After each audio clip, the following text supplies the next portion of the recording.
This program features live coverage of an African safari and may include animal kills and carcasses. Viewer discretion is advised. Good morning from a chilly but very crisp and pleasant dawn here on the western fringes of the Great Limpopo Transfrontier Park. That is a herd of wildebeest. They are huddling for warmth and they're in a clearing hoping to evade predators. There they stand, and it's marvellous to have you here with Wild Earth on a very live safari.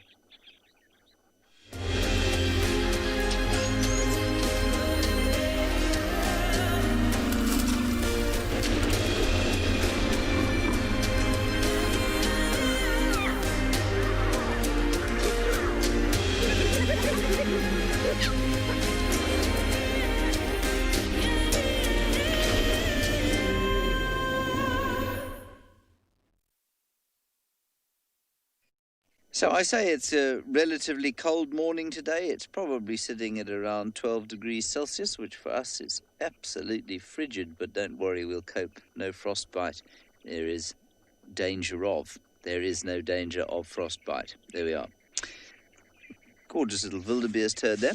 My name is James Hendry. Hello. BK is on camera. That's his thumb. And we'll be the only vehicle out from Djuma today because Rusty is having a sleep in. She's the other car. This is Wendy. We will be joined by Tswalu once the sun gets out of bed that side of the country. No doubt by Pinda down in northern Maputo land as well. Ngala to the north of us. And Pride Lands to the west of us, both in the Lowveld of South Africa, which sits around about 400 metres above sea level. That's where we are now. That's why it's called the Lowveld or the lowlands. And in fact, most of our wildlife areas are in these low-lying regions. Kalahari is an exception. Hyena calling in the distance. I think our plan today will probably be to pop down towards the hyena den, see what's going on there. There was some very exciting news last night that Lauren told me. It seems that COWIE the hyena, who many of you will know as the ex-matriarch of the Djuma clan, may have given birth to another cub, which is just fascinating. So we'll pop down there and see what we can find out, and then we'll head east on the endless quest for Thandi and her cub. Thandi's a leopard, by the way, in case you were wondering. I don't know what that wildebeest's name is. Looks like a Gerald or a Barnaby, something like that.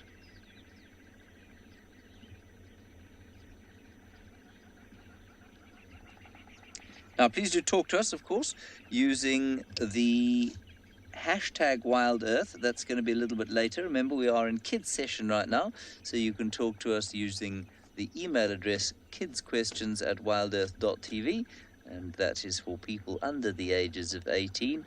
Ideally, if you could hold off asking your questions if you're older than 18 and not pretend to be under the age of 18. Gosh, my words are just not coming out today. Let's move on, BK. Let's go and see if we can find the hyenas that are calling. Get our morning off. Whoops. To an auspicious predatory start, if I can drive the car properly. My apologies for my absence yesterday. I'm afraid Rusty gave up. It wasn't my fault this time. The previous 2 days, I bent the steering rod. That was definitely my fault. Yesterday, it was not my fault. We were driving along the road and it just simply cut out, stopped functioning. And so I was unable to take any part in the morning drive or the evening drive. Lauren has now got a little morning off. And I'm sure she is gratefully snoozing in a warm bed right now, although I'm pretty sure she'd quite like to see those hyenas. We'll hand them straight back over to her once we're both back out again. The sun hasn't come up yet, but there's some nice light, nice soft diffused pastel light casting over the Lowveld.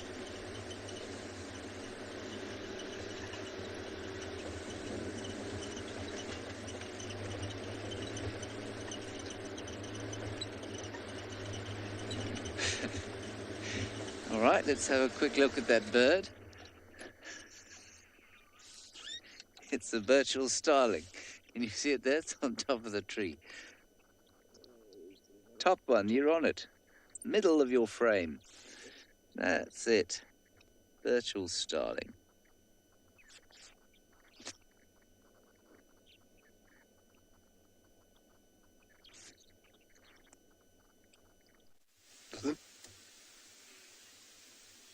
Good morning, everyone. Welcome to And Beyond Ngala. It's a very nice freezing morning. My name is Bunny. I have Owen behind me with the camera. So this morning's drive is live and the questions are open for everyone. Welcome to send your questions to worldearth.tv. As we speak, I think I just spotted a leopard, if not a lion, right across the water hole here on a distance, which is quite big, maybe a lioness. I'm not 100% sure what it is. So we're going to try and quickly go there and have a close-up look, and we'll update you in a short while. It is going to be an exciting morning. The Birmingham Pride tracks we haven't been seen yet. I don't know if that is part of the Pride or it could be a completely different line. And I can't see you. And yeah, the line is slightly, go slightly to your left. Oh, yeah, it disappeared back there. So yeah, we're going to quickly do that and see, we'll keep you updated and see what this line is up, it's on about.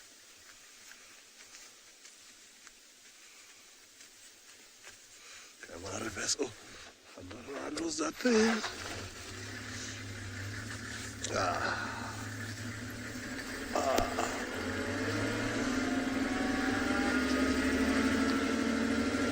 Yeah, I'll check now. I just want to quickly reverse so I see where I'm going.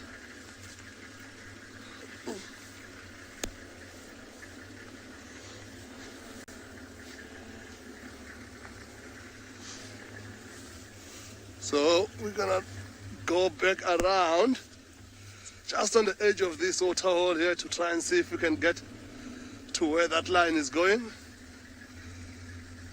It will be interesting on this portion of the property where we are. The territories of two different prides overlap, which is the Birmingham Pride and another pride, which you don't commonly see these days, called the Scoro Pride. Ooh, they killed a hyena here last night. Look at that, oh. So these lions might have walked this area on in the night, just spotted a hyena that has been killed, possibly by these lions. We're not going to stay too long here, otherwise we're going to lose those other lions. We're going to try and catch up with them. We'll bring you back to this hyena later on to have a close look as to what might have happened to him, but definitely the lions would have been the culprits of this. So, hang on.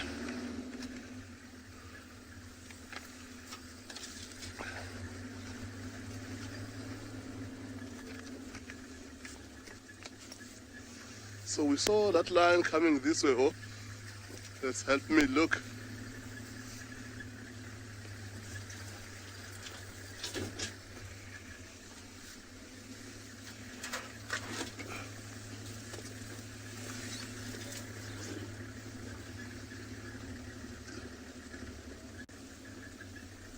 My earphone is out, so let me know if I'm still alive or not.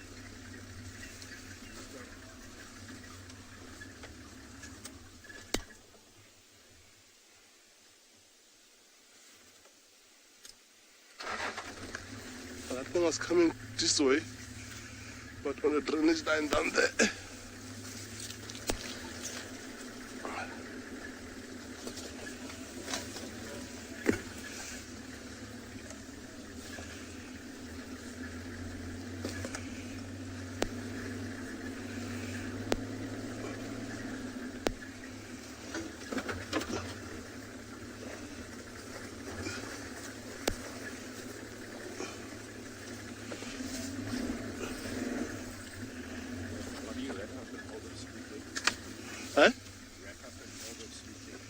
Okay, so we're going to carry on searching for these lines here, see what we can get, and we'll keep you updated.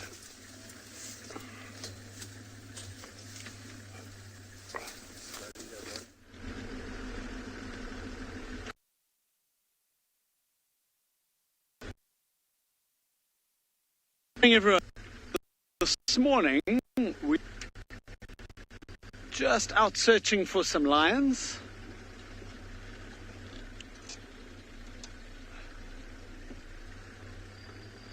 Out looking for some lions, and we came across to check that last place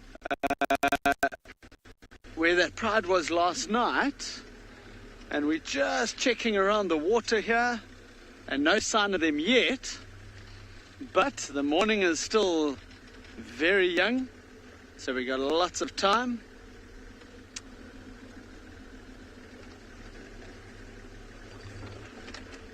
Now, there was a pride of lions here last night feeding on a very old wildebeest carcass. I'm sure some of you saw that.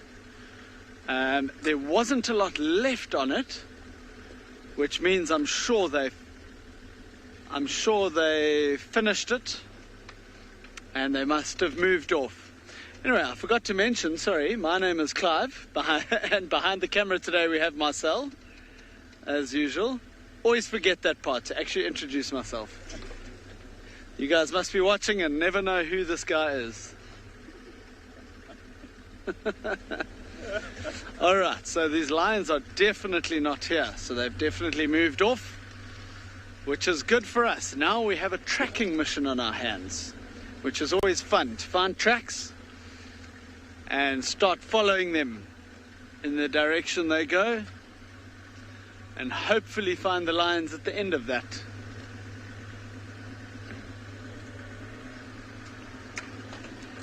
I think, when they've eaten something big, like a wildebeest had very big full bellies last night, which means they're probably not going to move too far.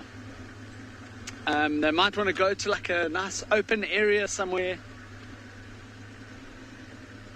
and just lie down and digest all that meat. Now, our airstrip is just over there. Our airstrip is just over there, and I think that's possibly a good place that they might have gone to rest. So, we are going to go straight there.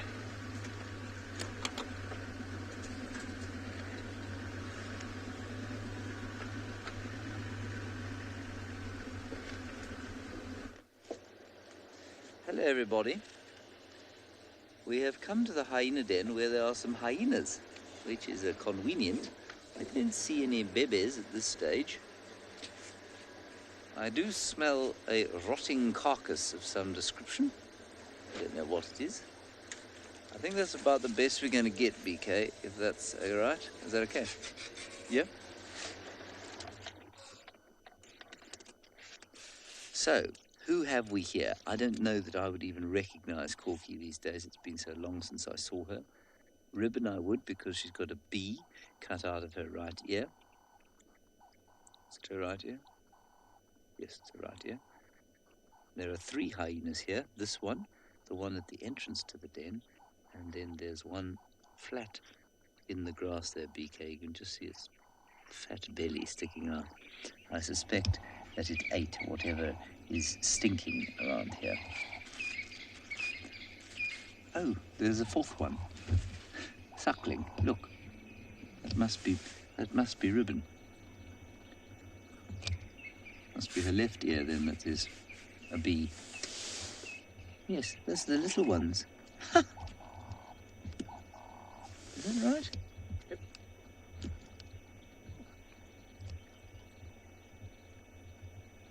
Look, they've lost their black mantles. I haven't seen these things for 6 weeks now.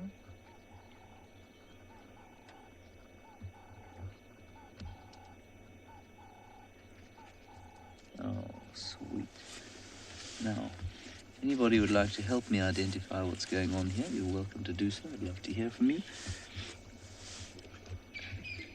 And apparently, sorry, I made a bit of a mistake. Everyone can ask questions now or send comments. It's not only kids.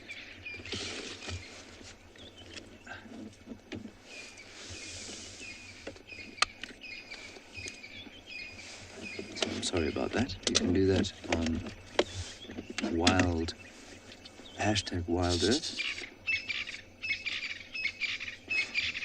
And you can also use the comments section in our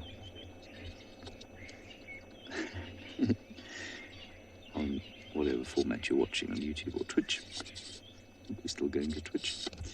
So apparently it is ribbon lying on the ground there. Thank you for that.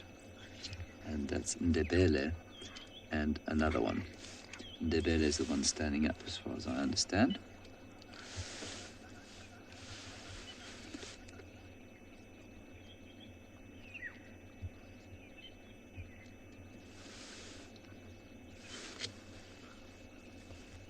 This is an interesting little display of play, dominance at the same time. Phew, but I must tell you, the smell around here is profound in its foulness.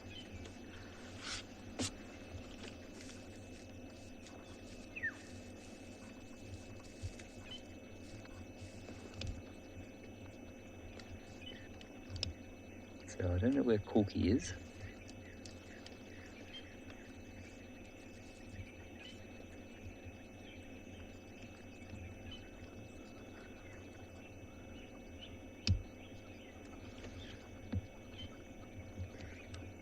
Well, we're just going to wait and see what happens here. I'm not going anywhere from here just yet.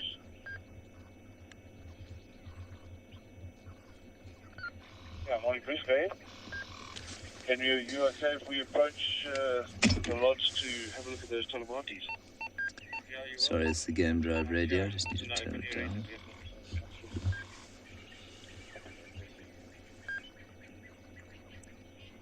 Gorgeous light now as the sun slowly comes up.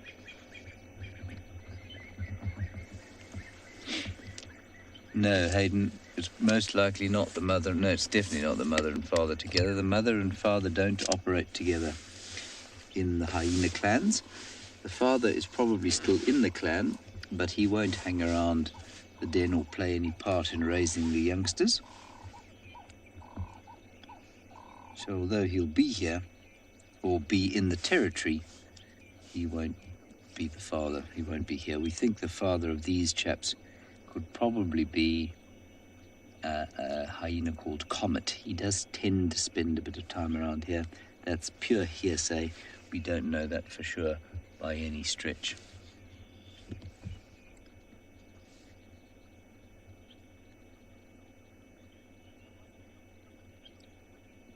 So we've got Ndebele and Sutu. Those were the other two younger hyenas. Ndebele, the one that's now lying over yonder.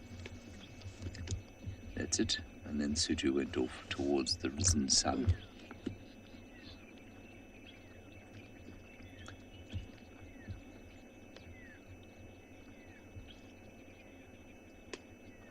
Ooh, I can hear the crunching of beans. So I think that Sutu is sitting at whatever disgusting carcass is lying around here. BK, do you remember that grey-headed bushwhack we saw yesterday? There's one that's landed right next to us. Beautiful bird. It's orange breast, green back, yellow front, and grey head. Can you see him there? I can still, I don't know if you might be able to get him. He's just on the bush behind this. He's in the open for me, but I'm not sure he's in the open for you. Can you point on the screen? I can't actually. He's there. He's round about there. There. Oh, yes, okay. That's all right. Oh, I flew off. We had him briefly. Nice colours, especially in the morning.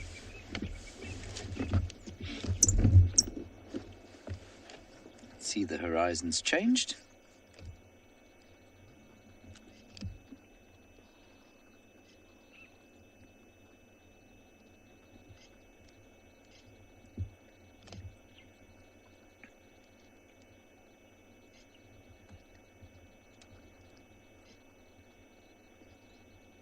Lovely, quiet morning. Typical winter start to the day.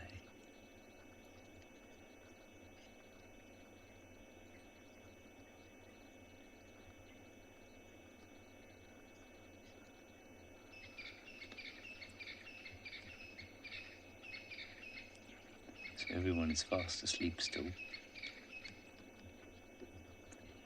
I think I'm pretty sure that it's this den that they saw Corky at, but I'm And I'm pretty sure that's why Ndebele was at the entrance to the den. Ashley, no, it's definitely not the only matriarch, only the matriarch mates in the hyena clan, which of course is slightly counterintuitive if you know anything about wolf packs or wild dog packs. Now, hyenas obviously are not dogs, and their social structure is completely distinct from dog social structure, in so much as all the females in the clan can mate. And so quite often, we'd probably call this the natal or central den now, because this is where the matriarch's got her cubs, and quite possibly another hyena called COWIE has her cub here. And then lower-ranking females would normally give birth at another den, at a satellite den, and then when their cubs are big enough, they'll bring them in to the central den when they're large enough not to be bullied too much. If that makes sense.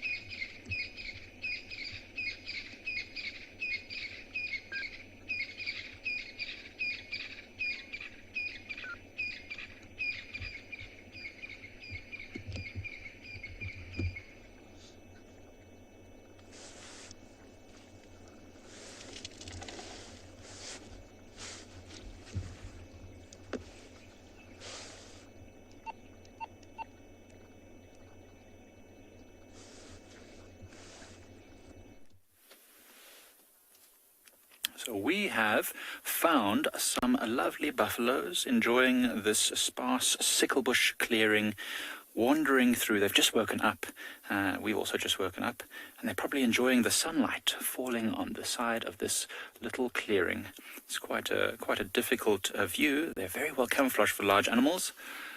Welcome to Pridelands. I'm Mike Anderson, and behind the camera is Gert, as always. We are glad to have you here, and we're going to be showing you whatever we can find here on Pridelands Conservancy. But for the moment, we're just enjoying this beautiful, beautiful sunrise. It's golden glow. I'm sure you can see it on my face. And the buffaloes are moving just towards a drainage line, which is a low area full of some greener vegetation. This is an old buffalo. Look at him. He's almost getting bald, especially around his bum. And you can see his face has got a lot of fur missing, but his horns are big and strong. And that you can tell is an old buffalo, not only because he's losing his hair, as a lot of old men do, but also because his horns, the boss, is very shiny. And when they get very shiny, the more they rub against stuff. And he's had a lot of years to rub against things. Although interesting, he's probably only about 15 years old, which doesn't seem very old, but when you have to spend your life fighting with lions and finding food and racing around, chasing after the herds, it'll be enough to turn anyone grey. He's just wandering nose down to the ground, sniffing out any of the tasty leaves and grasses which might be left. Oh, it's almost disappeared. Amazing for an this buffalo probably weighs about 800 kilograms. And behind those bushes, it might as well just be a rock. Sometimes when we're driving on safari, people see things and we just say, oh, no, it was just a buffalo. Because they're so well camouflaged. Big, strong buffalo bums. Speaking of buffaloes, there are some buffalo weaver nests in the tree just up above us, which is quite interesting. So if you see just up there, there's a big clump of twigs. Now that's not where giraffes have stored their food for the winter. That is a nest, probably from some red-billed buffalo weavers. So the red-billed buffalo weavers are already out this morning. We've seen them twittering about leaving their nests, heading out to find some delicious food.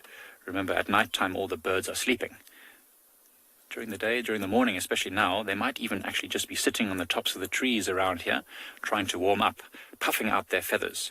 I've got my 2 jackets on, but I still feel very, very cold. It must be difficult if you're a bird. Imagine. This morning was about 10 degrees. I'm not sure what that is in Fahrenheit, but I can assure you it is very cold. Isn't that light wonderful? Golden. I wonder if giraffes ever do feed from these little twiggy nests. That would be awkward. Awkward for the birds, not for the giraffe.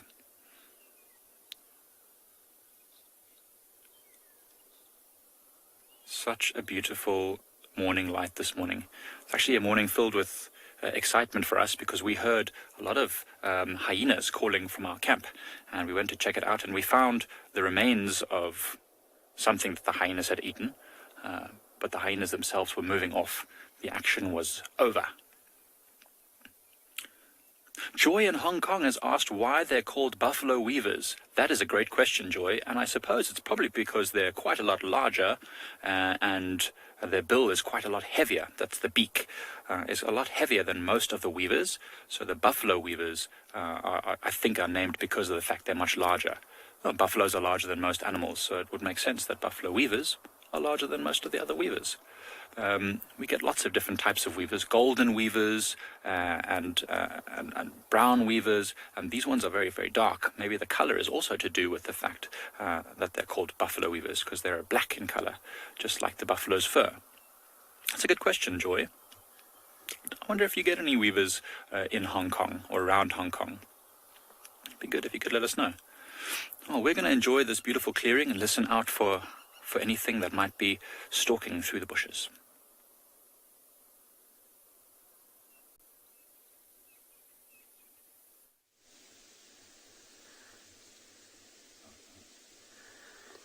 So we just recently found a Birmingham pride. It looks like the two roast males have returned with the pride, and they were successful last night. They killed something in the thick bush there. One of the roast males is finishing up and has dominated everybody else out of the situation, and his other brother has already had his full belly and is lying on the side. So this area has been very active last night. It's in the water hole, so a majority of the animals will have come to drink.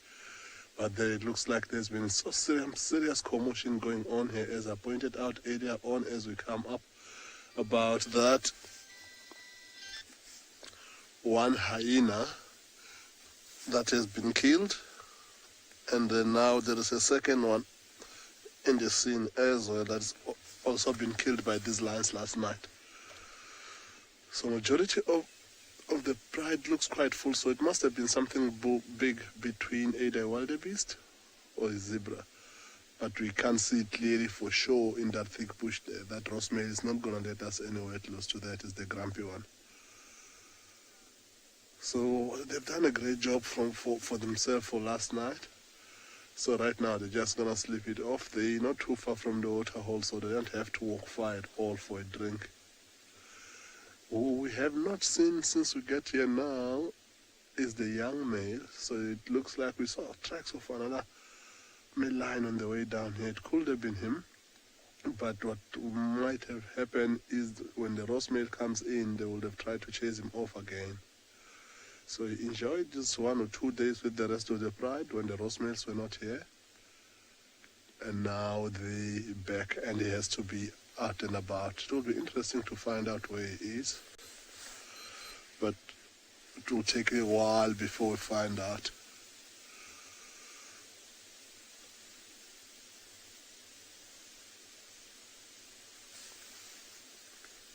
The big roast male stands up in the thick bush there. He might move home whatever is left of that carcass. Let's have a closer look. It looks dark in color, so I'll go more with the wildebeest.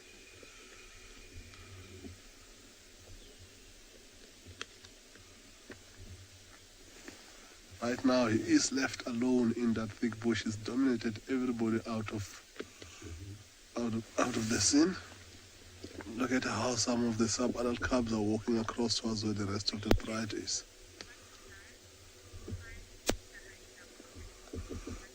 Butterfly, normally predators, the general rule is that predators don't eat each other. So lions, looking at the fact that they've got something else to feed on here, they're definitely not going to feed on that hyena carcass. Saying that, every now and again you find very strange situation where lions kill a hyena and you think that they're not going to eat it, and you find that they end up doing. But this time around, with the fact that they've got full bellies, I don't think they will do that.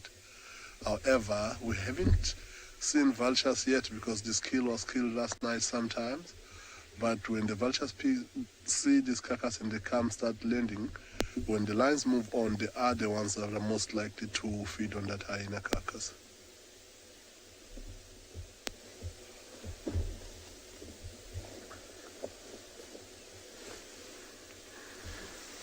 Look at that old lioness there, full belly, slipping it off. And as you look past her, further on a distance, you can see the dead hyena lying on the side there. And on the background of that, what you see is the water hole that's still looking quite misty. I must say it's still quite cold this morning down here. When we left camp, it was about 4 degrees, but since we got here, it feels like it's slowly but surely starting to warm up. But it's not time to take the jacket off yet.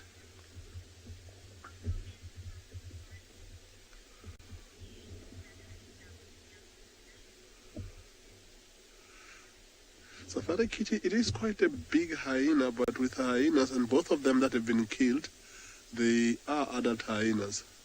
But sometimes hyenas push their boundaries too much and they get slightly too close to the pride, in particular when they're feeding, because they're trying to irritate them so they can steal from them.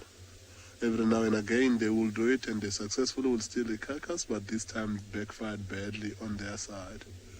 So if there is a hyena that was with these two that has been killed here that survived and managed to escape, he will possibly not try to take another chance in the next while because he will have seen how dangerous it can become. However, over time they'll forget and something like this will happen again.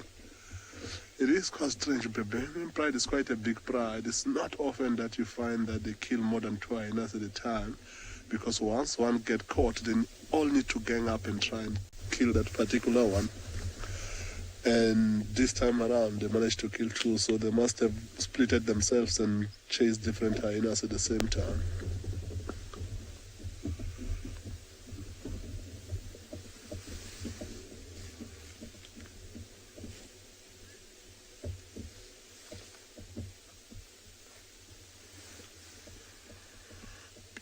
Look at that lioness enjoying the nice sun that's starting to come up.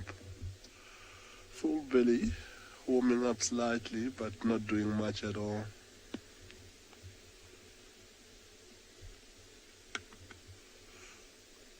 Look at that white young male. He managed to escape with a piece from where?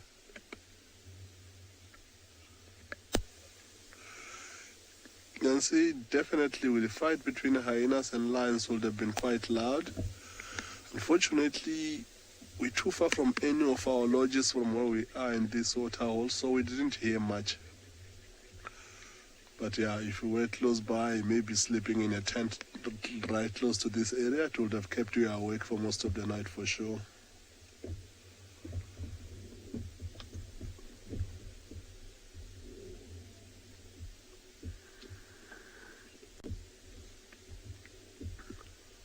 So what we're gonna do, because this pride has split it up all over around, we're gonna try and position and see if we can get another angle. Some of them are quite active on the other side and see what they're up to.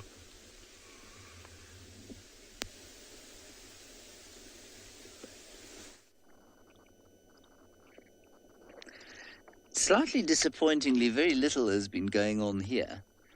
We've had a bit of movement from Ndebele, who's walked up. I think it's probably Sutu who's returned from whatever carcass is stinking out this place. We'll probably go and have just a quick look at it now, see if we can find what it is that's making the place smell like a, well, morgue with the fridge turned off. But otherwise, we haven't had any sign of Corky, who was the old matriarch,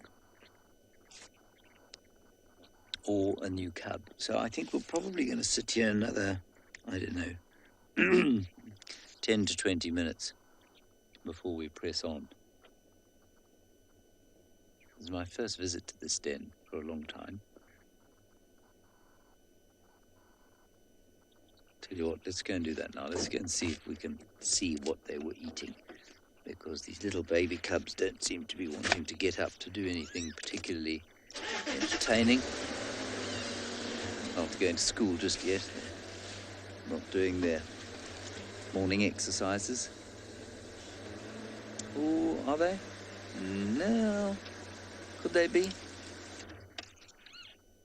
Ribbon, are you going to turn all the way over? No. No. Okay. It's just keep moving. It's just behind this clump of bushes. I'm going to have to go past without, so that I don't make it a kind of noisy. Oh, goodness gracious. Wild hyena. Hyena cubs can suckle from their mothers, depending on what you read, anything from 6 months to 2 years. I've not seen a hyena cub older than 8 months to a year suckling, so I would probably say between 6 months and a year, depending on the rank, depending on the mother, and depending on how much else there is to eat.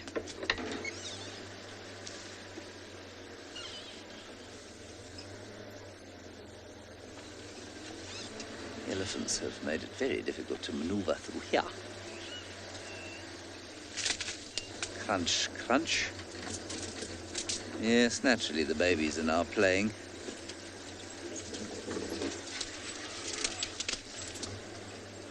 Rhiannon, it looks like that they do share a den, yes. Corky and Ribbon. So, yeah, it's probably quite likely. But I don't know if this cub of Corky's is brand new. There's whatever it is. Or if, it was born at a peripheral den and then was brought in here. This is where we heard the crunching. Hey, BK? Yes, it's an impala horn. You see that?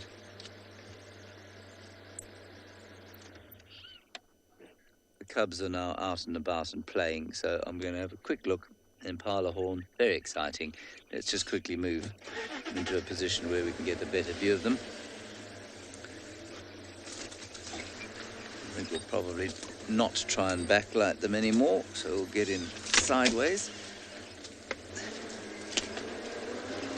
Oh, there's quite a lot of fun playing going on now.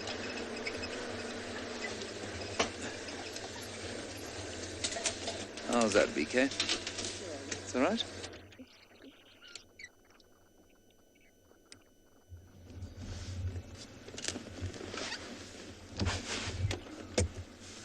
And don't get back to your invisible suckling now. Let's have some playtime.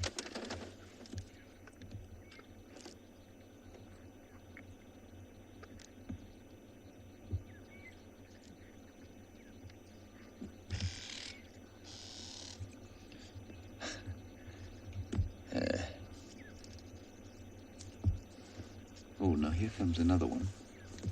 Another female. Could that be Corky?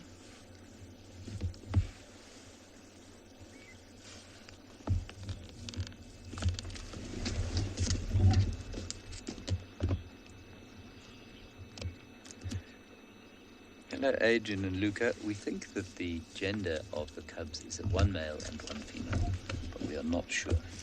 Is this Corky? This is Corky. Definitely a female. Is it her?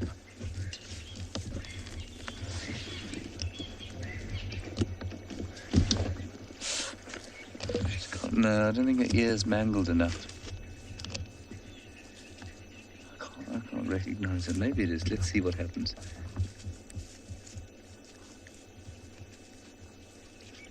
See how the little cubs disappeared back down into the den.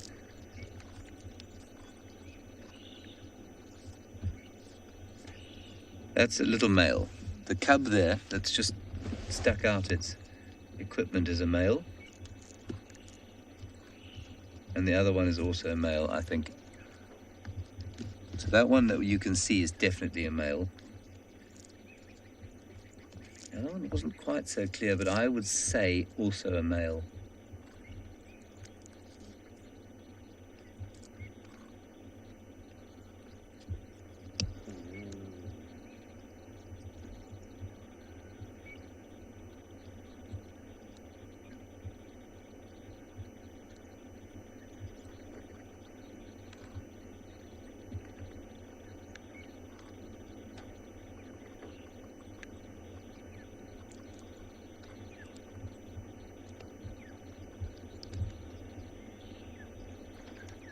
So what is palpably a paler cub, that one is definitely paler, is most certainly a male.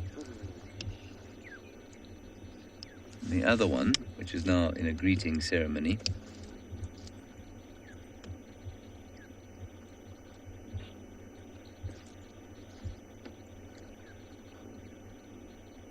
yeah, it's also a male. It's definitely a male.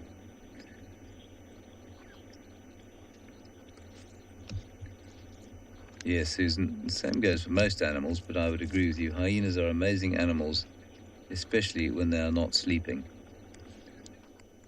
So, 2 males we have here. And you can see that by the pinched end to their penises.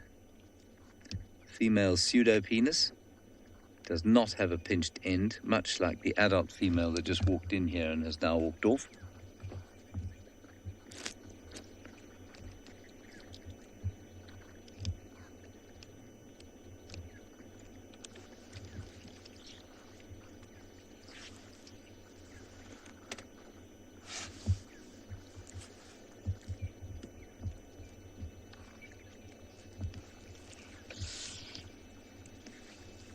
Oh, we've got a bit of activity.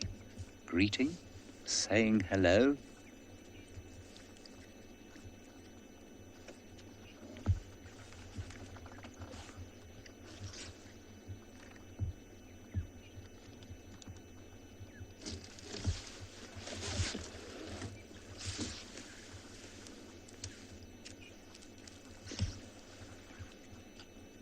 All pretty silent at this stage.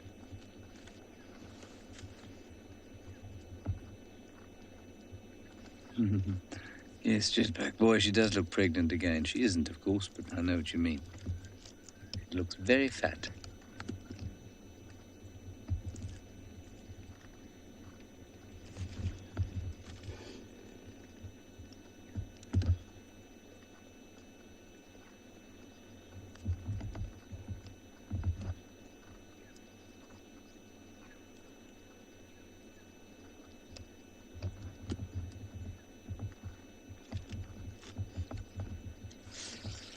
Can you see right there, PK? I can move forward slightly if you want me to. You're right.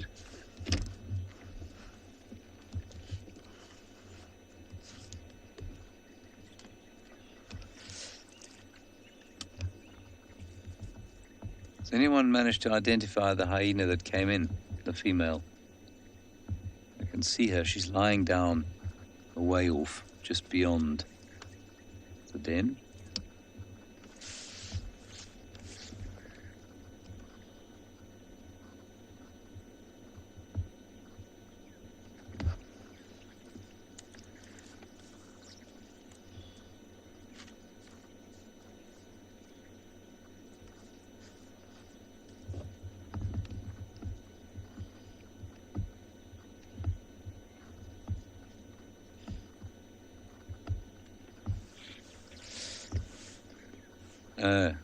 Was Comet. Michael, are you sure that that was Comet coming through? All right. I mistook the dangly bits for a female's, I suspect because they weren't fully out. But thank you, Michael. You say it wasn't a female, it was Comet. Now, for those of you who are wondering, the likes of Michael Fleetwood and James Richard and Judy H. on the vegetation side are very, very seldom wrong, so if ever. So I'm going to take Michael Fleetwood's word for it on the identity of that hyena.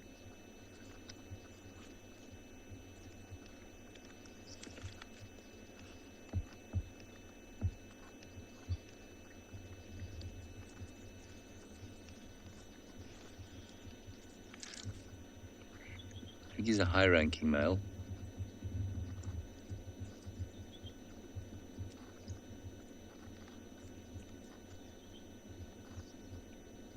I think that's probably why they're skedaddled inside.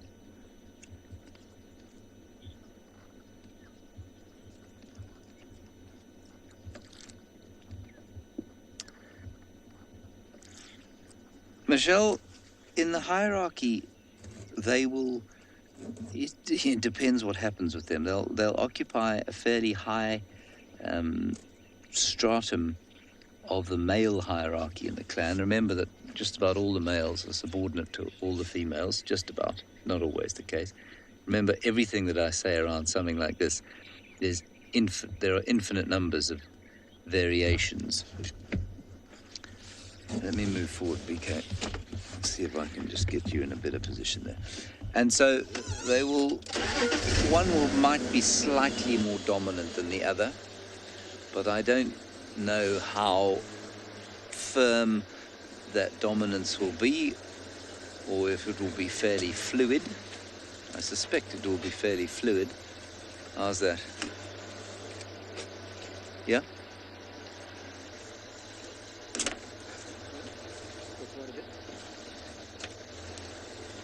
Okay, I'm going to stop there because Ribbon's going to get a fright. But what will most likely happen is that they will leave the clan when they get older. And then I don't know if they will join the same clan or if they'll go off and join different clans. And that'll be very interesting to see, if we're around to see it, of course. Because it's most likely that they will disperse away from an area where we are, where we're able to see them. Good fun wrestling going on.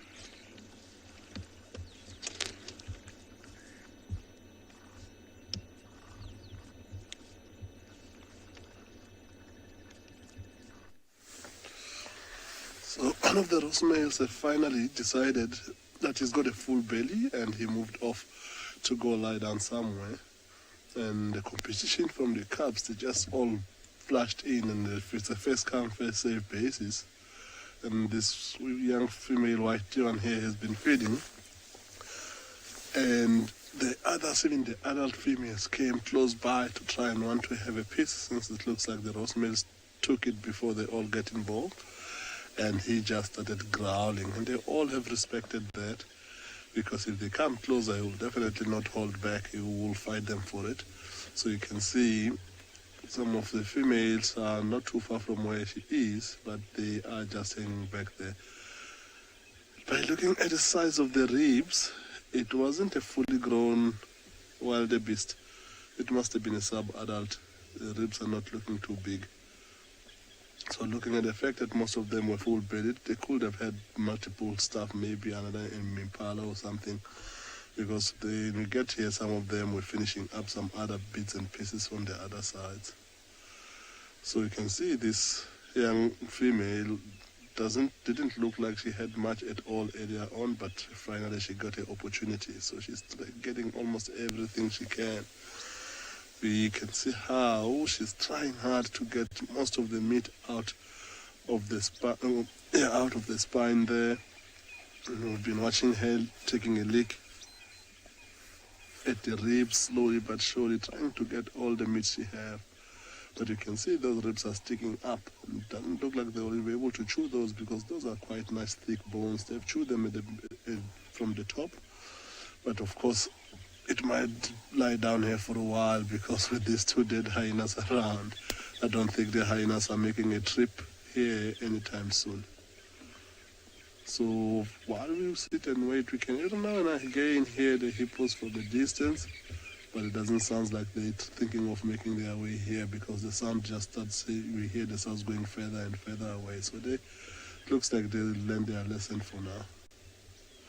Look at how gently she is. She doesn't want to move around this carcass this much, because the more she try and drag it out of there, she will get a little bit more challenge. You can hear the growl from the other young female that's busy nibbling on some small pieces next to where she is. Every time the carcass move, look at that. Another member has come. Look at how she's protecting that and moving it away completely. So with that move, you hear the squabble. Most of them started getting active and they want to get involved. But while she's sitting down and protecting it, they seem to shy away, because they don't see an angle maybe of where to go in. So a brother white one here has arrived sniffing around. He had his piece on the other side, which looked like a head that he was busy finishing up on. His belly is looking full, but it looks like he could do with getting a little bit more. This guy has grown way too quickly for my liking. It's like yesterday when they were all young cubs, and today he's got his mane. He's already over 2 years old, and it looks like he's gonna be a beast.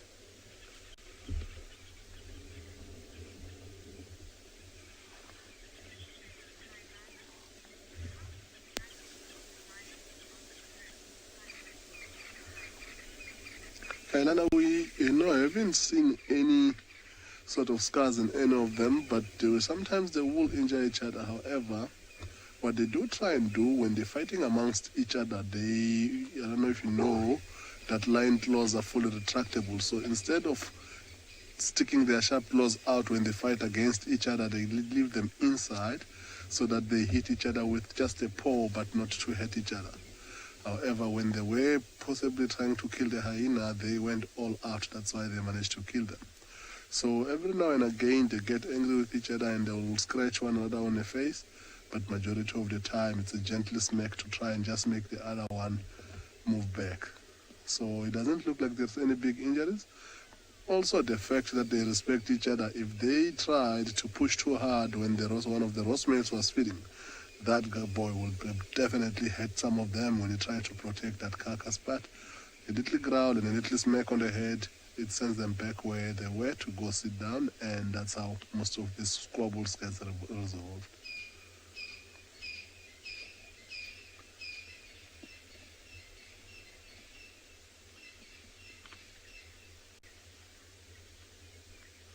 Still quite slightly cold here. You can see where that young lioness is busy feeding. When she breathes, every now and again you see a little bit of a steam coming up. A little bit of a threat. Don't come next to me. This is my piece. And you see that, Kailana? That one, after just a growl, they just move completely around and lie down somewhere. Of course, they would like to have a little bit more to feed, but that just does the work without having to hit each other on the head.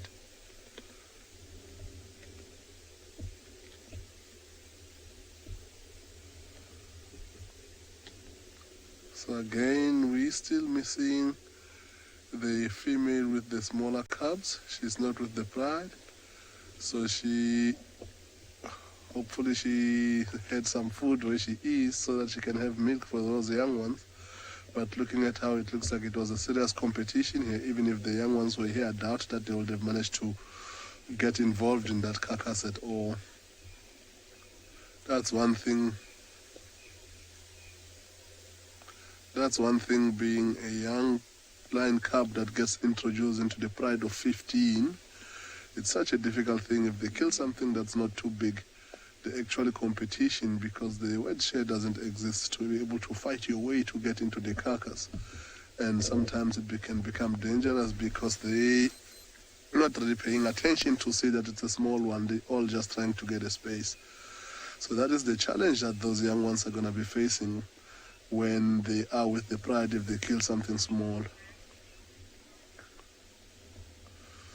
So they are still in the steady spot, nicely scattered. The water hole is not too far, but maybe after finishing most of this, they might think of going down to drink.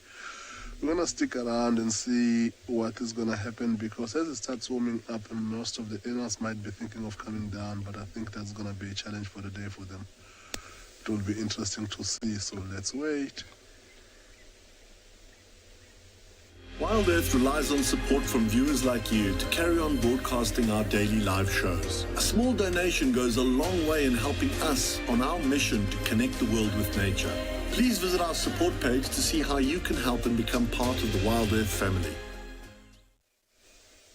Some lovely play behaviour here between the two very young ones and the two youngish ones. Mum is having some well-earned rest, not being harassed by the babies.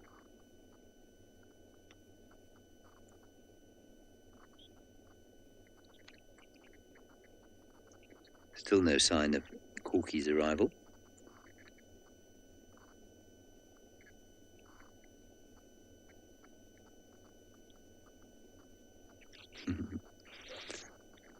It's so great when we get this kind of playing by young mammals, isn't it?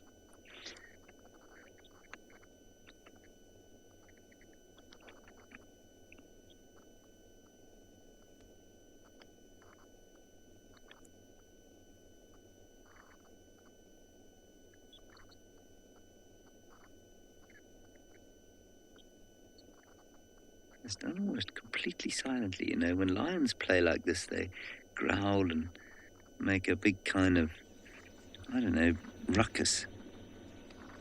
These guys are almost totally silent as they play, and I wonder if that doesn't have some kind of sort of anti-predator attraction reason to it. You know, if lions heard them making a noise and playing, lions would come through. Yeah, Arlar Moore, you say those teeth. Well, I mean, even at this age, it's quite spectacular, isn't it? How impressive their teeth are.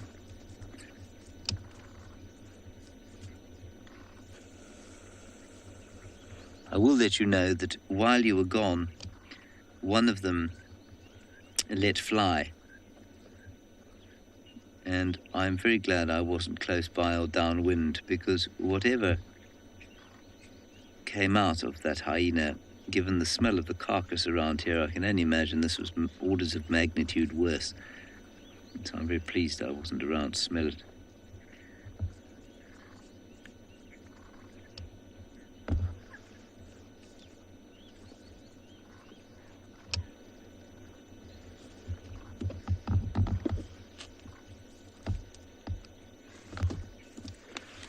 One of the very few mammals, of course, that's born with teeth. So Arlar Moore, yes, although the teeth are fairly phenomenal now, I do feel a great deal of sympathy for the mother from the beginning. The process of suckling her young cannot be an easy one. In fact, the process of being a mother as a hyena at all, I think, is a fairly difficult one. From birth to suckling.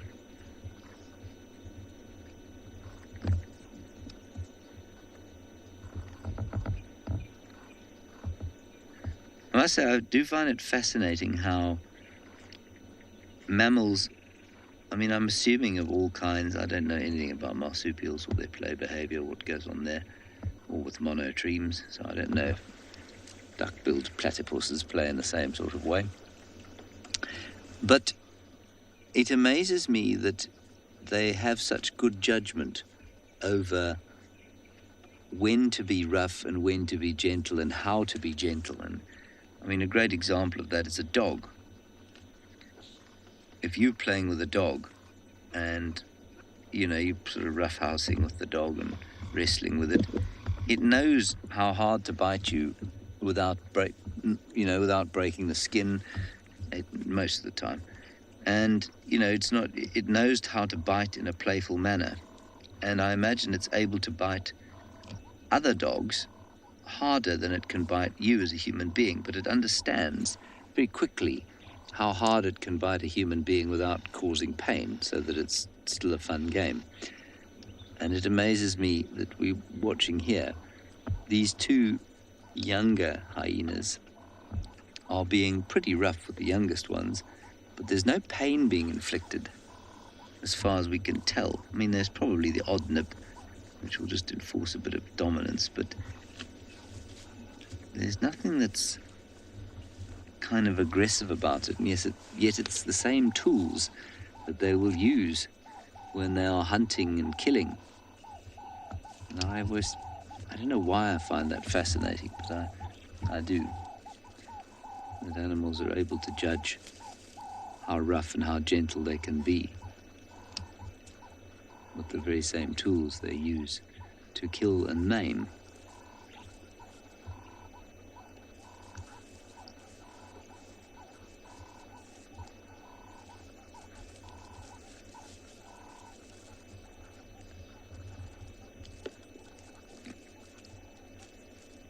I suppose the other thing it suggests is that they are also able to discern what violence is, what it does. If you know what I mean. So they have an implicit understanding of the aims of when they use their teeth in their mouths and that sort of thing. None of this, I don't think, is conscious. I'm sure it's all almost entirely unconscious, in the same way that we humans know how to be gentle with youngsters. immediately. You know exactly how hard you can play punch a person smaller than you,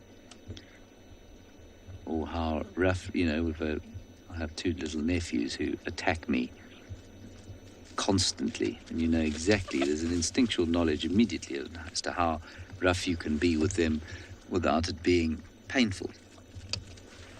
They have no such instinctual knowledge, of course. They have to learn that. Maybe it is learned then. Maybe they learn it when they're growing up. That's probably quite a good thought. When I think about my nephews, absolutely zero filter as to how violent they are with me.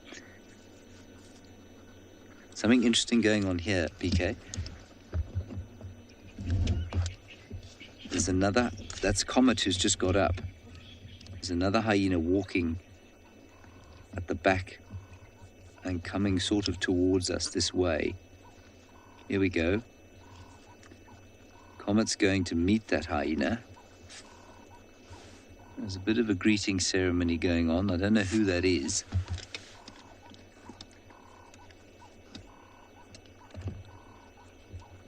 The little baby's picked up that there's another one approaching.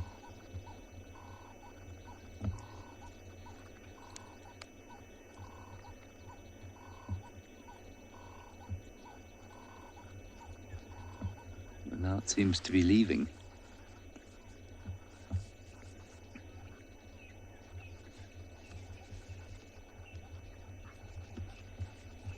I was really rather hoping that this would be where Corky has her youngster, if she does have one. I mean, I'm pretty sure that the reports would be accurate.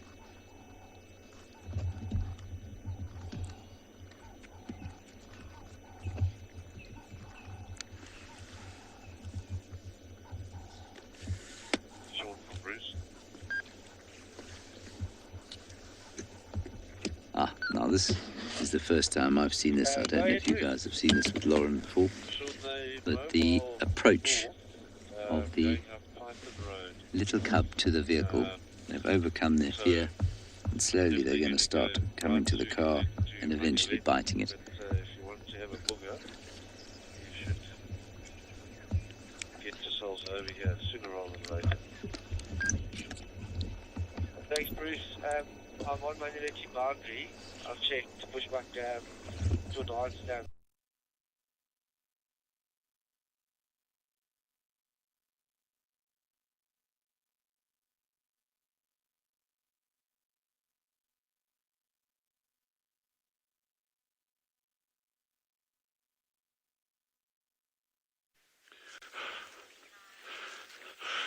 Good morning. It is such an exhilarating morning out here at Swala Kalahari. Jandre and myself, Dylan, it is just amazing having you with, and I know I keep saying that, but it really is. I'm super excited this morning. I have no idea why. Well, just we're out here. I mean, yeah, what more could I ask for? And again, like I say, probably something leading up to my excitement is the fact that we're doing these meerkats again, but every single day we spend here, every morning we spend here, it's getting closer and closer and closer to the time that these meerkat pups could come out. So I'm really hoping we're not quite near on the 2-week mark yet, but you never know if they come out a little bit earlier or not. It's just the most amazing morning out here, and it's so good having you all with us. Please feel free to ask us questions, chat with us, send things through. Let's see if we can answer them. Yeah, it's just a gorgeous day, eh? So beautiful. The meerkats aren't up yet. As you can see when Jandre panned there, the sun hasn't quite risen yet. Probably in about another 4 or 5 minutes, the sun will be over the horizon, and then the meerkats are going to start coming out. So there's been a lot of activity around the burrows. There's no sign of any predators. There's been a lot of giraffe through the area last night. I see there's some tracks around. There's springbuck tracks around. So there's been a lot of game activity, but nothing that would worry me in terms of the meerkat burrows themselves. So that's good news.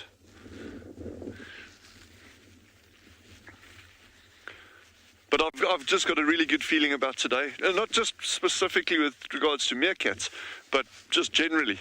Just good to be out, good to be doing this. And I hope all of you are safe and warm and wherever you may be.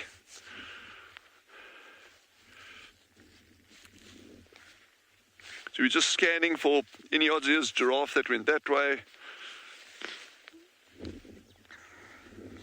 Lots of meerkats tracks. That's unusual. Imagine that. At the meerkat. Oh, there's the sun. The sun's just come up. Look at that.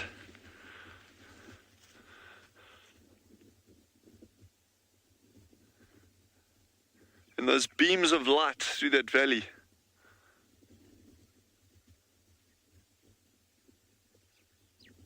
Makes me want to write something. But I'll spare everyone the horror of that.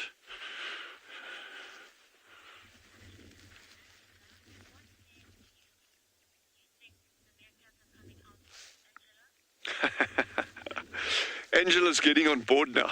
Angela's just asked, which den or which burrow do I think the meerkats are going to come out of? Well, actually this morning, Gendry, Veronique and myself, we haven't even chosen yet. But I think that one that is framed on there now is almost certainly going to be the winner. I think that's the one that they've been coming out every morning. So unless she's shifted the pups into one of these other holes at this burrow system, which is a possibility, you know. But my guess is that one that Gendry initially had in frame.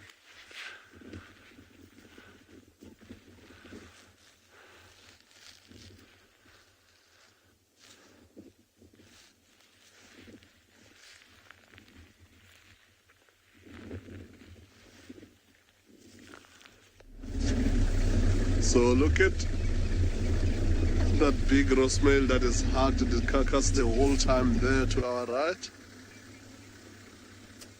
Okay, we're off there.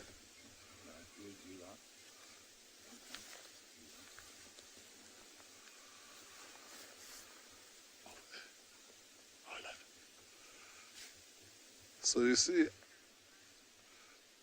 if you look at that big roast male there lying on the side, he's taken almost 3/4 of that carcass by himself. He's so full right now. You can see it looks like he's even struggling to breathe.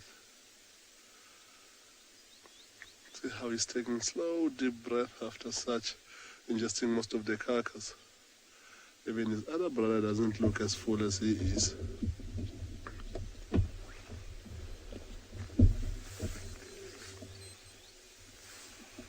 The other brother has been lying in that position since we got here. He must have tried to push too close earlier on and get dominated, and he never went back. Maybe he got a little bit of a hard smack there. He's been quite inquisitive about looking towards the water hole every now and again. The hippo says something, his head is up and he's looking that way. It's not lying too far from where that dead hyena is, so maybe he might have last seen another hyena run in that direction and he wants to finish the job should that one come back.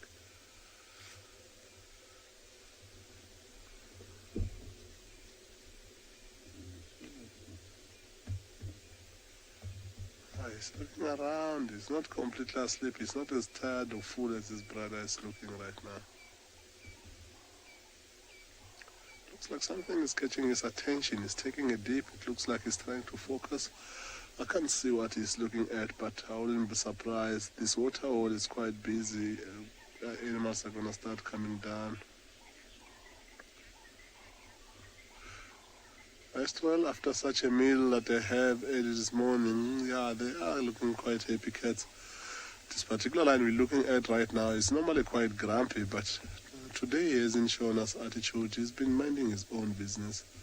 So maybe having a little bit of food put him in a good mood.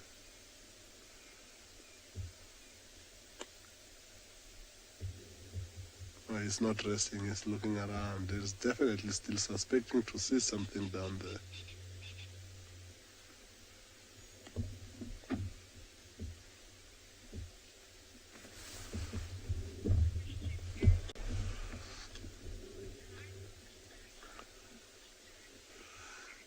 Erica, the hyena is most likely to be eaten by the vultures.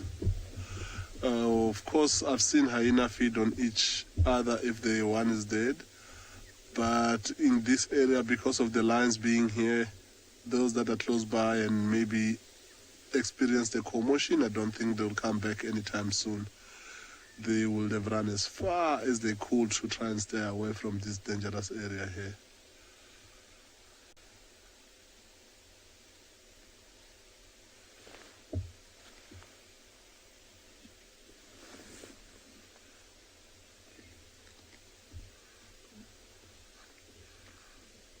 There is not much of this carcass left, but all the young ones are nibbling on whatever they can get from the little bones that the big males have left behind. And looking at the cubs, some of them, their bellies are not really looking as full, but it does look like they also managed to get a little bit.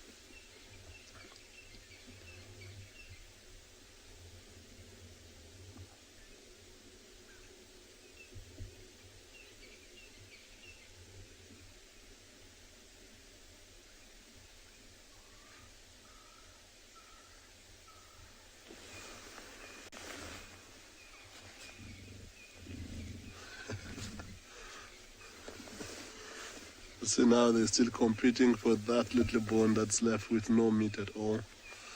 But the competition never stops. As long as they can get whatever tiny bit they can, they'll still fight for it.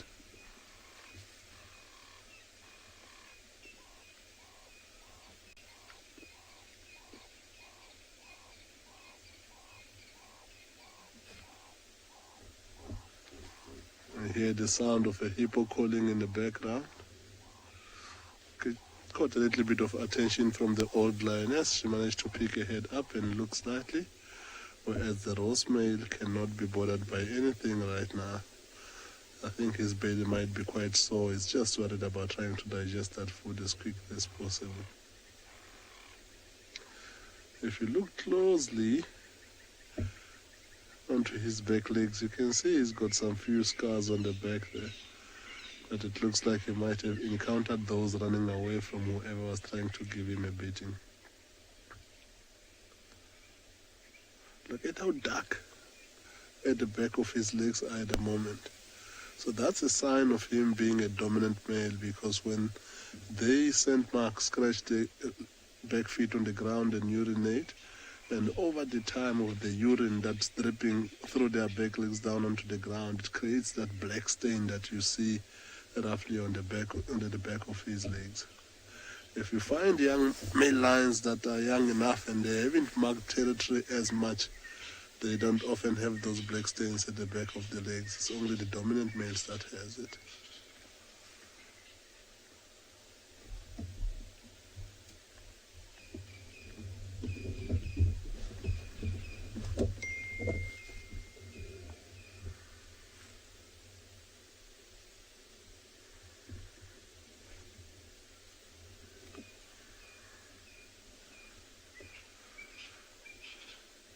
Everything is quieting down. The rose male looks like he's finally sleeping, and he changes his mind. Just pick his head up as I say that.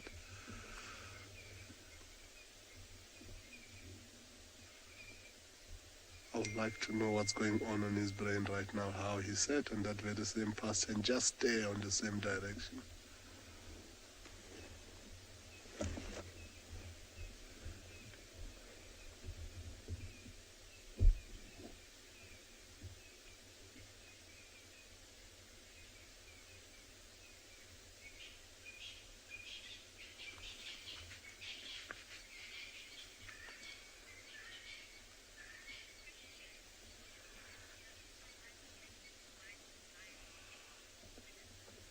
Dylan, not at all. The white line is just a fur that's white, but everything else at the fur it's as hard as the normal color line. And of course, if the white line feels hot, like all the other lines, will just go into the shade. So the sun doesn't really do much at all to the white line.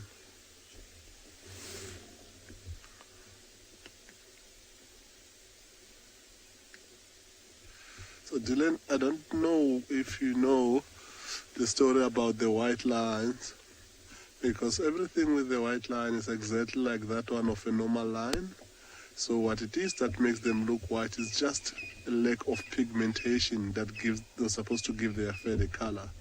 So everything that will affect a normal color line will affect a white line, but everything that a normal color line can survive and have no issues with, the white line will not have issues like that. One of few things that could be a disadvantage to a white line compared to a normal color line is the lack of camouflage when they're moving away or when they're trying to hunt, which that will be a lifelong disadvantage for them. But the biggest thing that would have affected them when they're young is because they don't camouflage as well. When the adults are not there and they've left them to go hunting, if another predator would have walked by, even when a normal color line would have camouflaged better, the white one would have stands out, and then that could have get their life into danger. But fortunately for this pride, they're slowly but surely coming out of that stage. So they're following the pride everywhere they go. So the only time that is going to become a problem now is when they're hunting, where they stick out and they'll ruin most of their hunts that they're going to try and participate on.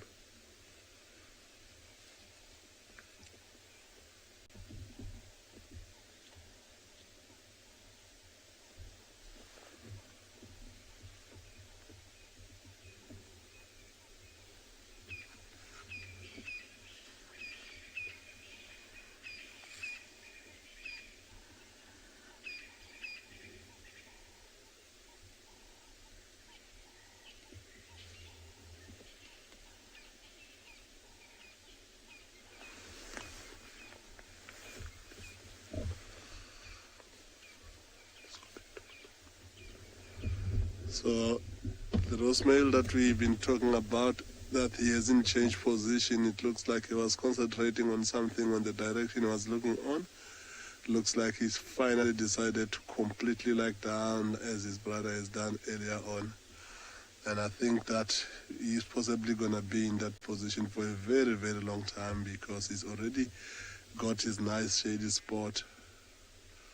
So he is most likely not going to do much for most of the day. Of course, when the sun eventually catches up with him where he is, I think all it's going to take from him with that full belly will just be to roll into a much more better shady spot. One thing that might get him up is to go down and drink. However, this waterhole being such a busy waterhole, I doubt that they're going to have that much peace here. They might want to attempt hunting if they see other things coming down, which will make it difficult for the other animals to have their drink for the morning today. But their biggest worry will be elephants when elephants come down to drink. And elephants, of course, if they smell this dead hyena, smell this dead wildebeest or zebra, or they smell the lions themselves, they will investigate and try and chase these lions around, which I don't think these lions are going to like that much when they're trying to rest. So there is a chance that they're not going to be in this particular space in the afternoon. They might not move too far because their bellies are full.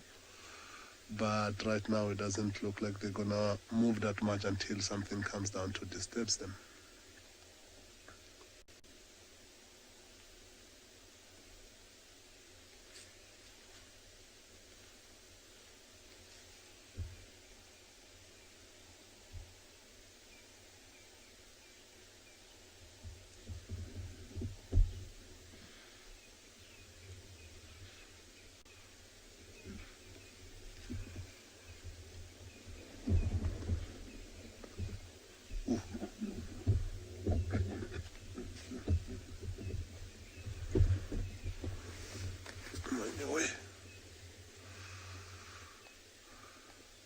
That beast looks seriously full, and it's not going to last at all on that position.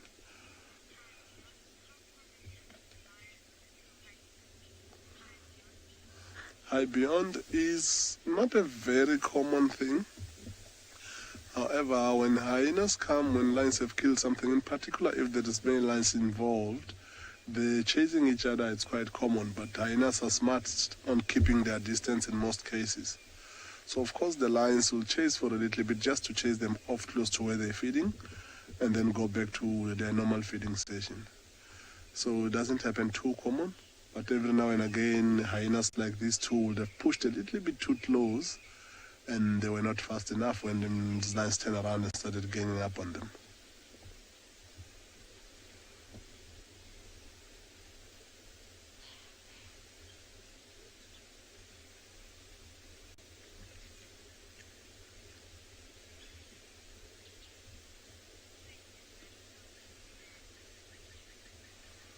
So yeah, we're gonna let the sleeping cat sleeps for most of the day down here.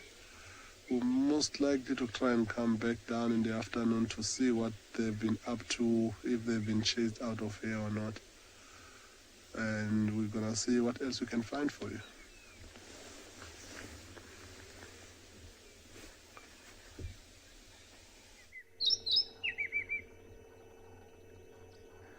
We are having the most wonderful, wonderful little view here of a white-throated robin, which is not common. I'm just going to be quiet so you can listen to him.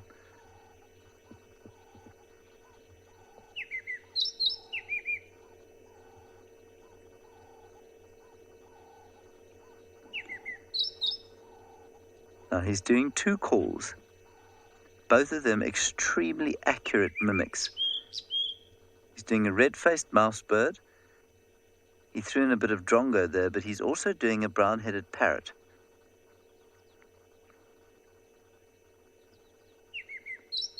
There. A tre-tre. It's a brilliant parrot rendition.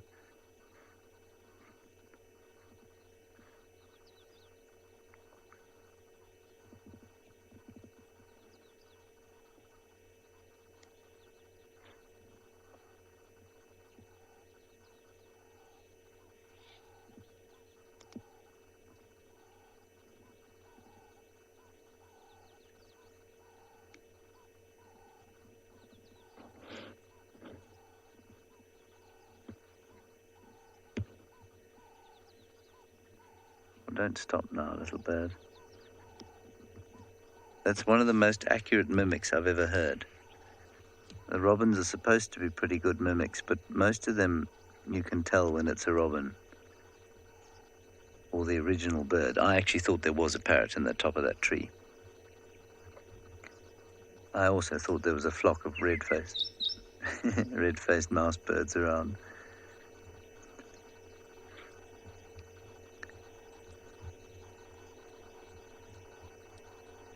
Very special.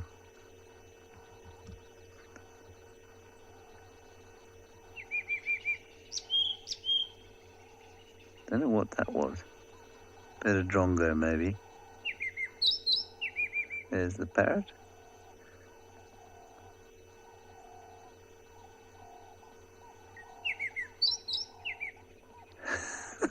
He's brilliant.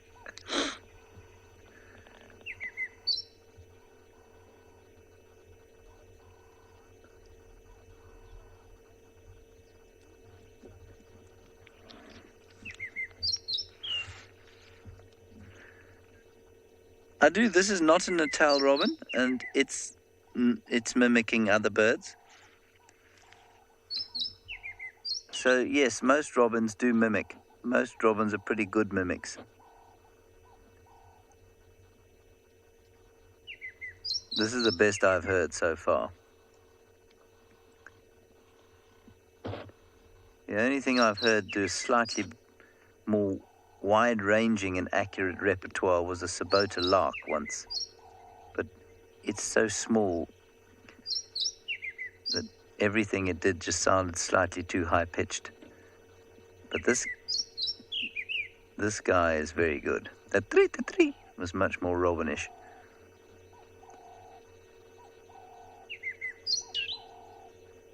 There's definitely some drongo thrown in there as well.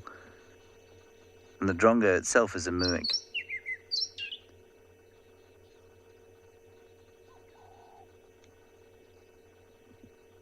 The drongo is to my mind, the least accurate mimic.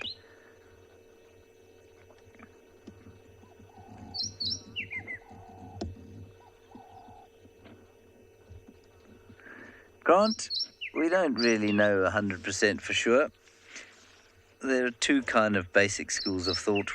One, which I think is much less favoured than others, is that what he's doing is making his territory sound full, and so mouse birds and parrots won't come in here and take potential food from him.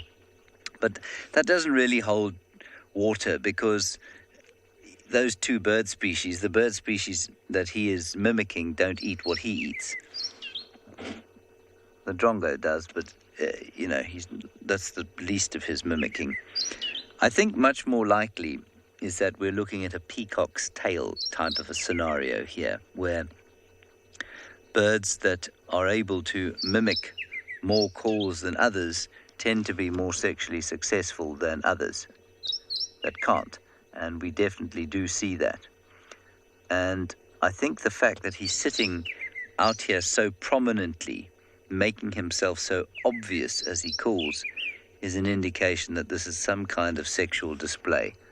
It's a territorial display as well for other robins.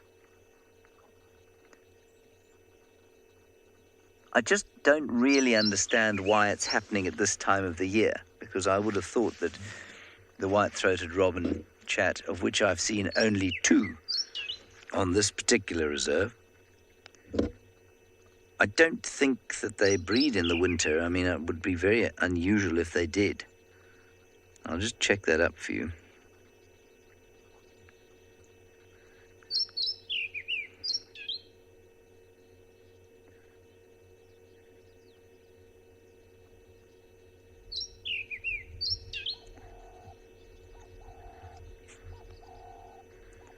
September to January, yeah. October, November.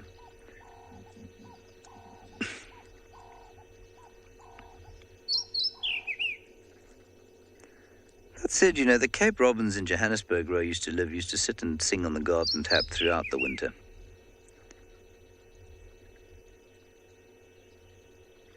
Territorial male sings at dawn and dusk year-round. There we go. So that's just a territorial male, but less intensely during post-breeding molt.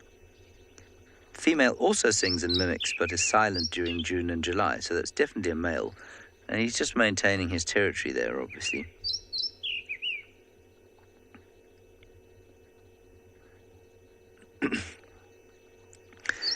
The other birds that he's been noted mimicking are white-faced whistling duck, lizard buzzard, common greenshank, brown-headed parrot, red-faced mouse bird, there we go, brown-headed kingfisher, European bee-eater, common scimitar, crowned hornbill, cardinal woodpecker, greater honey-guide, lesser-striped swallow, fork-tailed and square-tailed drongos, black-headed oriole, dark-capped bulbul, somber green bull, currican thrush, red-capped robin chat, white-browed scrub robin, willow warbler, long-billed crombeck, rattling cisticola, chin-spot batter, southern boo-boo, brew-brew, scarlet-chested sunbird, spectacled weaver, and yellow-fronted canary.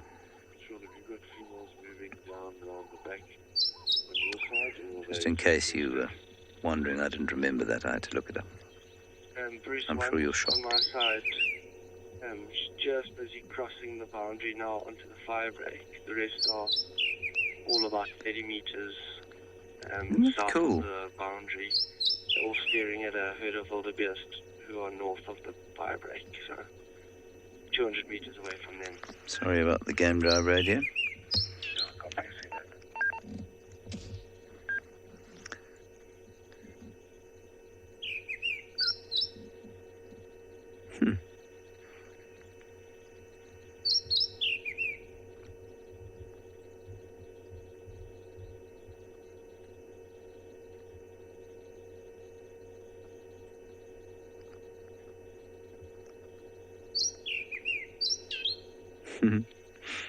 He's so good.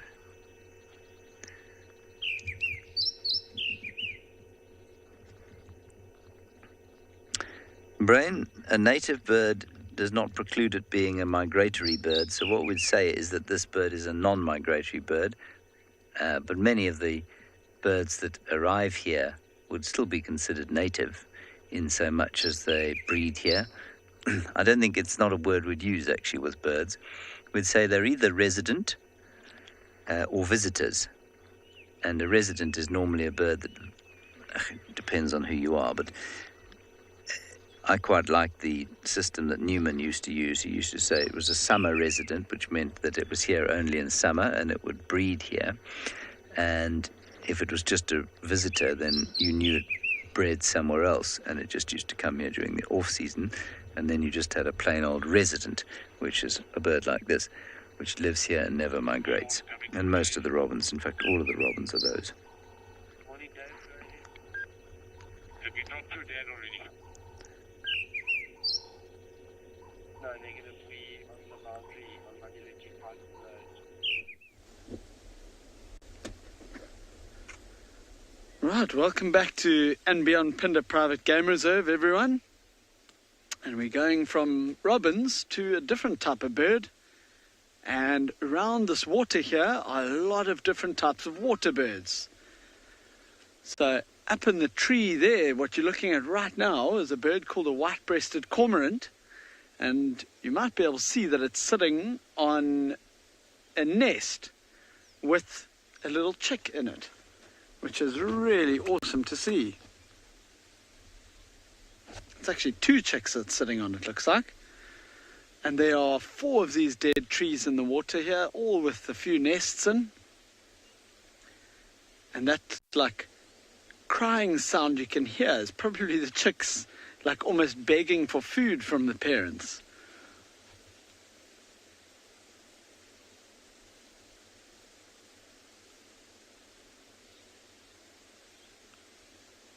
Now I'm going to point myself to the far right-hand tree, and the nest right at the top seems to have a tiny little baby in it, actually.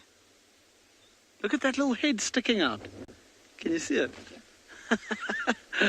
So there's a tiny little chick in there. Wow, that is so cool.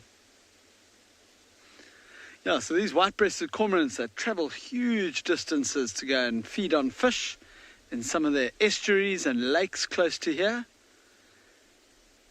And that's probably where the partner is. Either the mother or the father of that little chick is probably out collecting food for the other adult and for that little chick.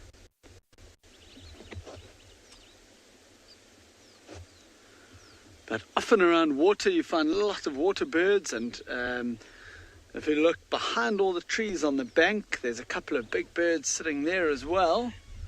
There's a big white bird with a yellow beak, which is called a yellow-billed stork. And just to the right of that, you'll see walking towards the stork, there's a small little black and white bird, which is called a blacksmith lapwing. And then there's also 2 Egyptian geese just on the left of the stork. So a lot happening around the stork at the moment.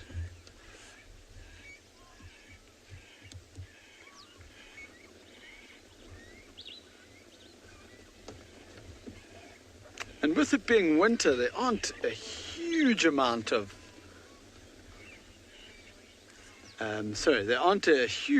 birds around.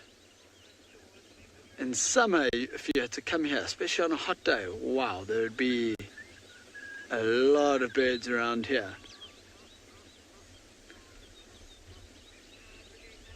But it's really nice to see all these cormorants, and especially the little baby cormorants.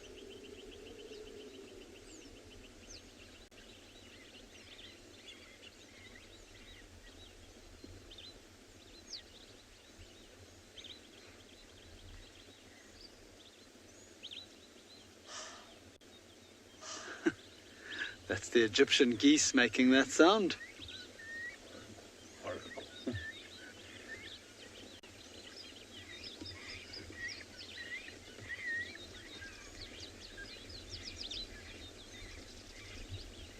Sure, there's beautiful bird calls around here as well, actually.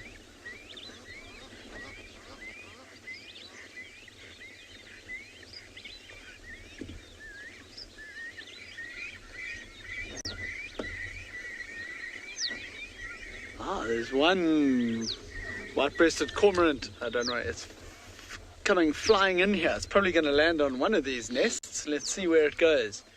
It'll be quite interesting to watch, because maybe it's got some fish from wherever it's been feeding, and it's coming to feed. So let's see where it goes. Here it comes. Okay, it looks like it's going to the left. Oh, look how excited the small ones are getting. Look at that. Let's see, you might see him open his mouth, and the chick put its mouth right inside the adult's mouth, and he'll end up regurgitating some food.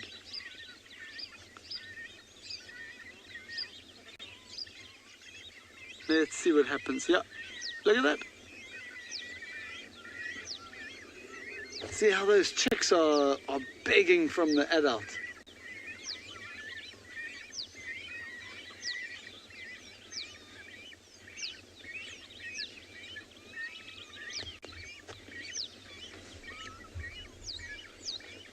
Jared, go ahead.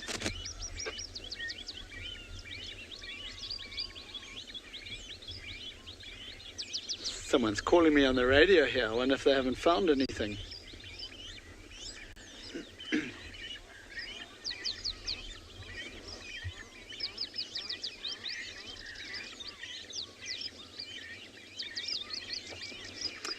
Mr. V, you're asking if these nests are vulnerable to eagles. So they're in the middle of this water, there's not a lot that can get to it. Like a lot of snakes won't be able to get there. Obviously leopard and very opportunistic animals like that can't get there.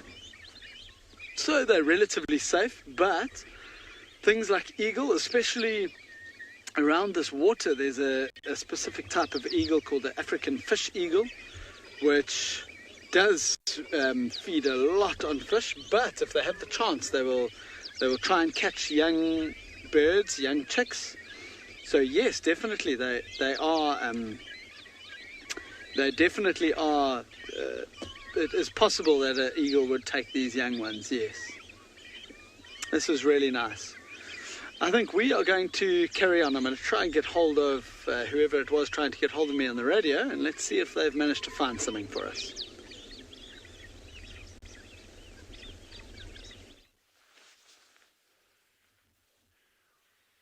So we're just saying that these meerkats, compared to yesterday even, and the temperature today is kind of the same as yesterday.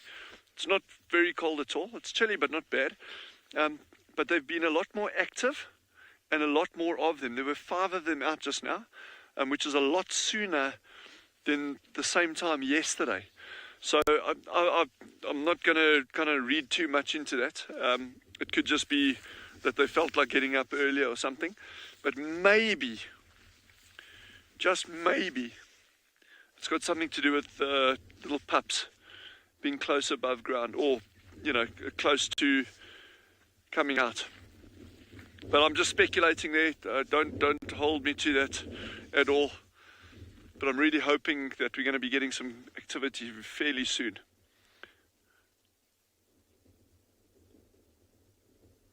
The reason I'm standing even further away now from them is the sun is still low in the sky, so my shadow is quite long. So I'm just trying to not cast my shadow onto them.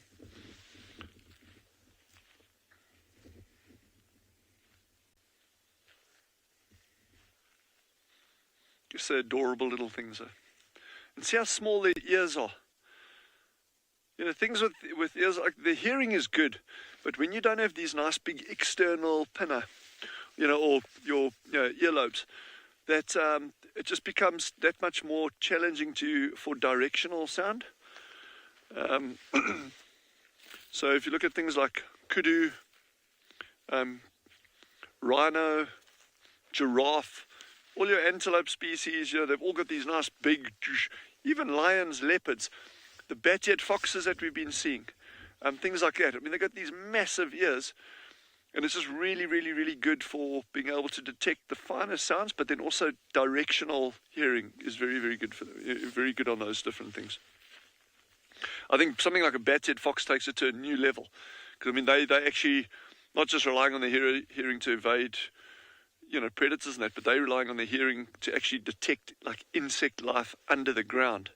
I mean, how good your hearing's got to be to do that. It's a good thing I don't eat insects, because I wouldn't hear a thing.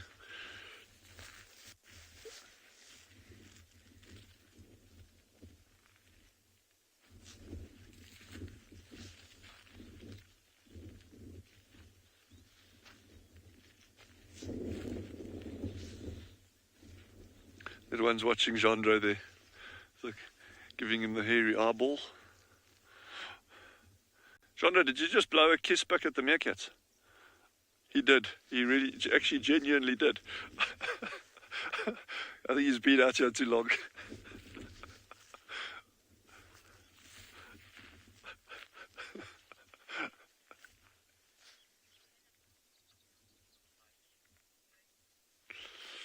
Bennett has asked, when the pups appear, will they go foraging? They won't go foraging to begin with.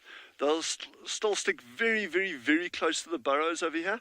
And in fact, they'll come out for very, very short periods of time, and then they'll go back underground again, come out, go back underground. So there'll be a lot of pup activity at the burrow itself, and a lot of play activity. And you remember we were saying a while back that play behavior is very, very geared towards survival techniques. So it's digging, chasing each other, catching each other, rolling around. So it's all geared towards either looking for prey or fighting, defense. So there'll be a lot of that, but it'll be a number of weeks before they actually move out with the adults foraging. In terms of the actual foraging for themselves, that's a couple of months away still. They've got to actually learn from the parents how to locate food, and then also in certain instances on more dangerous prey, things like, potentially dangerous, should I say, things like your bigger scorpions, how to actually kill a scorpion, get rid of that sting without being stung yourself. So these pups have got a long way ahead, and that's why I'm so excited about this, because what we are leading up to is this incredible adventure that we're going to be going on with these little pups. We've spent a substantial amount of time and energy watching these meerkats over the past 2 weeks now, and when these pups come out, it is just going to be the most mind-blowing experience on a lot of different levels, and that's why I think it's totally worth just sticking with us and not leaving them at any time.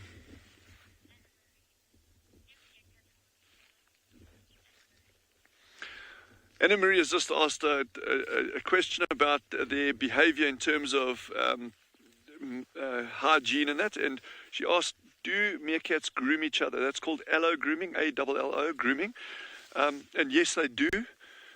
They'll definitely do allo grooming, but not necessarily to the extent that some animals do it. But that social bonding of allo grooming is critical. So it's not just about keeping each other clean, but it's maintaining that social contact and transferring that scent from one to the other to keep that group cohesive.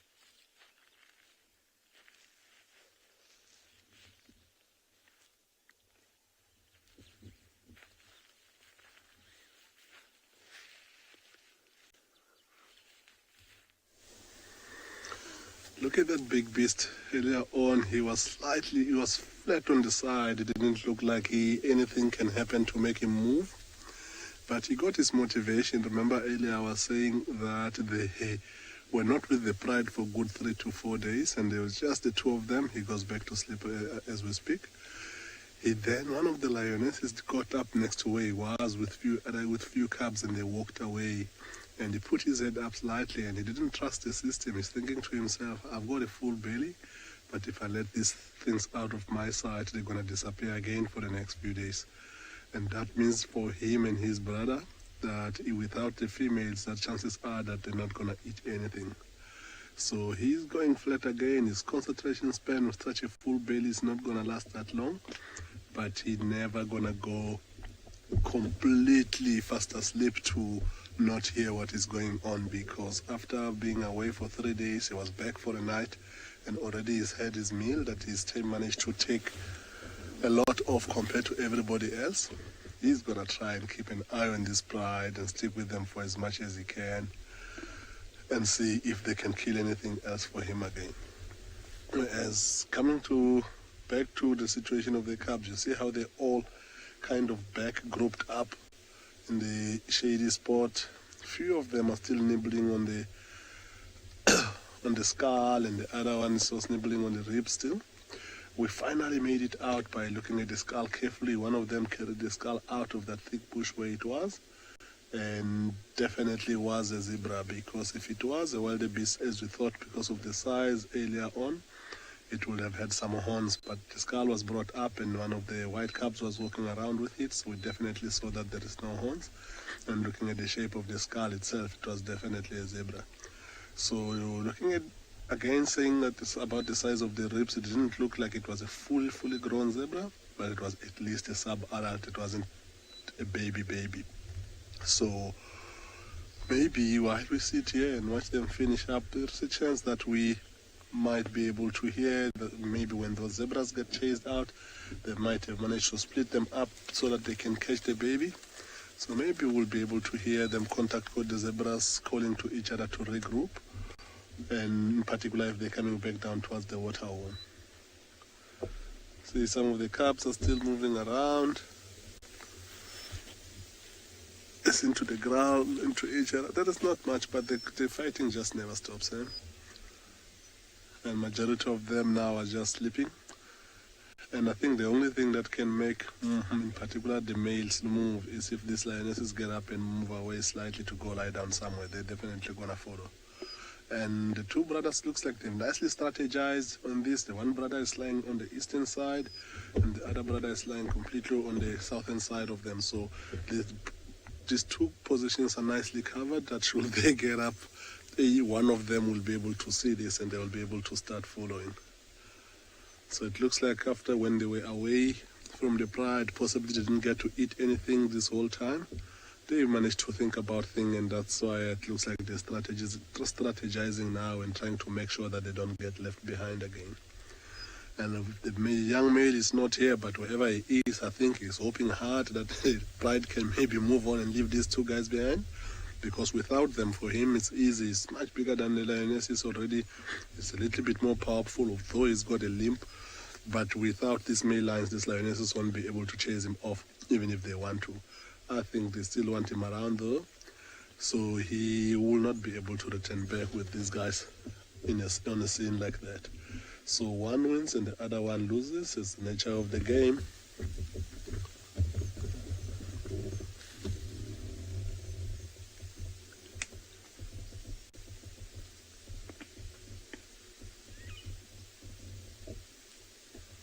Sounds like there are some big bones being broken down on the other side. It might be those rib bones that we were talking about earlier on. So if these lions had the strong jaws as the hyenas that they killed, I think all of those bones will be finished by now, because hyenas would even only just try to take the flesh all over around. They will chew most of those bones completely, because they've got a jaw strong enough for that type of stuff.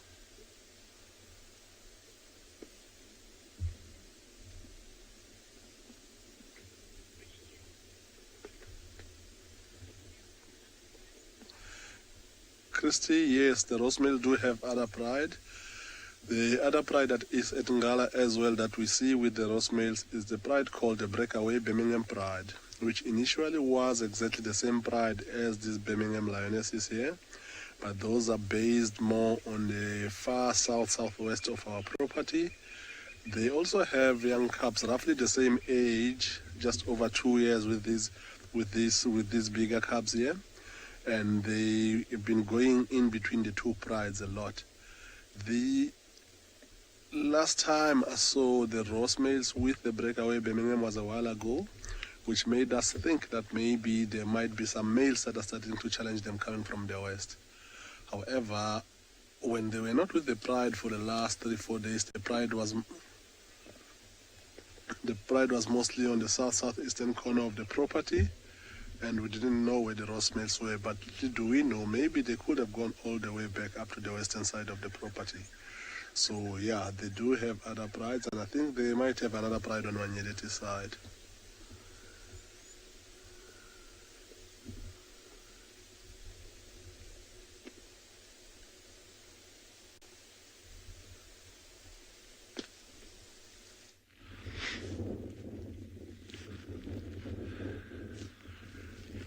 These little guys are just still very, very relaxed, very alert, constantly on the lookout. I don't know if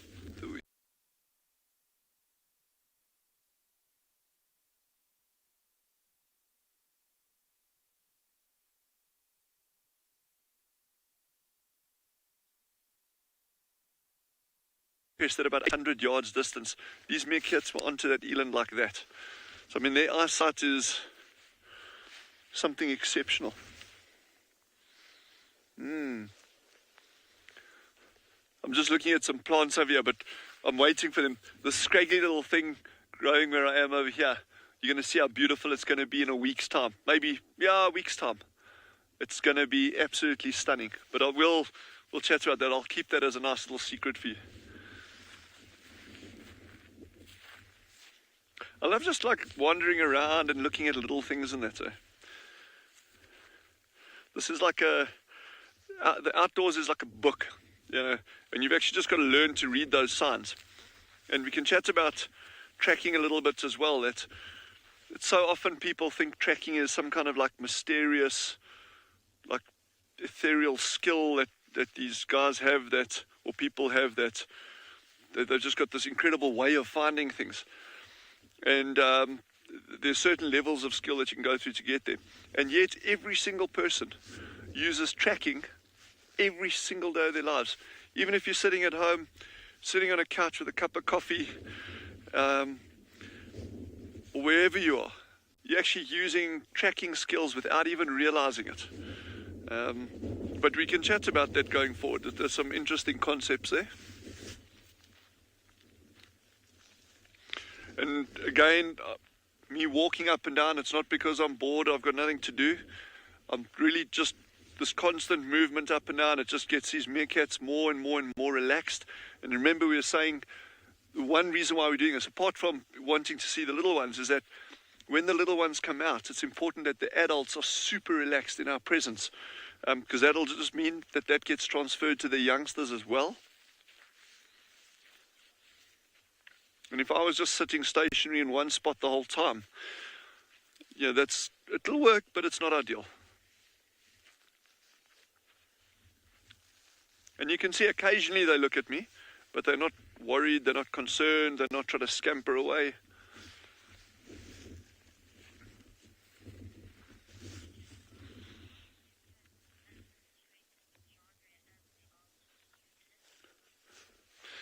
Yep. Brian has just asked, are the meerkats as habituated with Gendre as they are with me? Absolutely. Gendre will sit there, they just don't even look at him. In fact, the other day, yes, it was the cutest thing. Not Gendre, but the meerkat.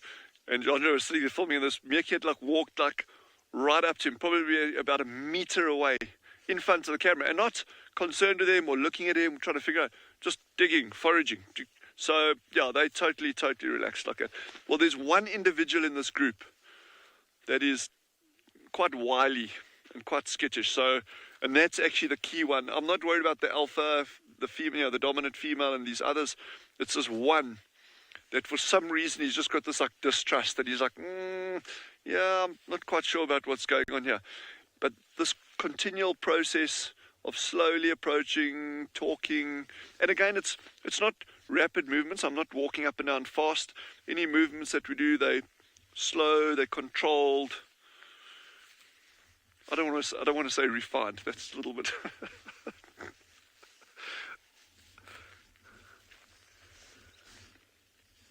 And you can do this with anything. It can be a squirrel in a park. It can be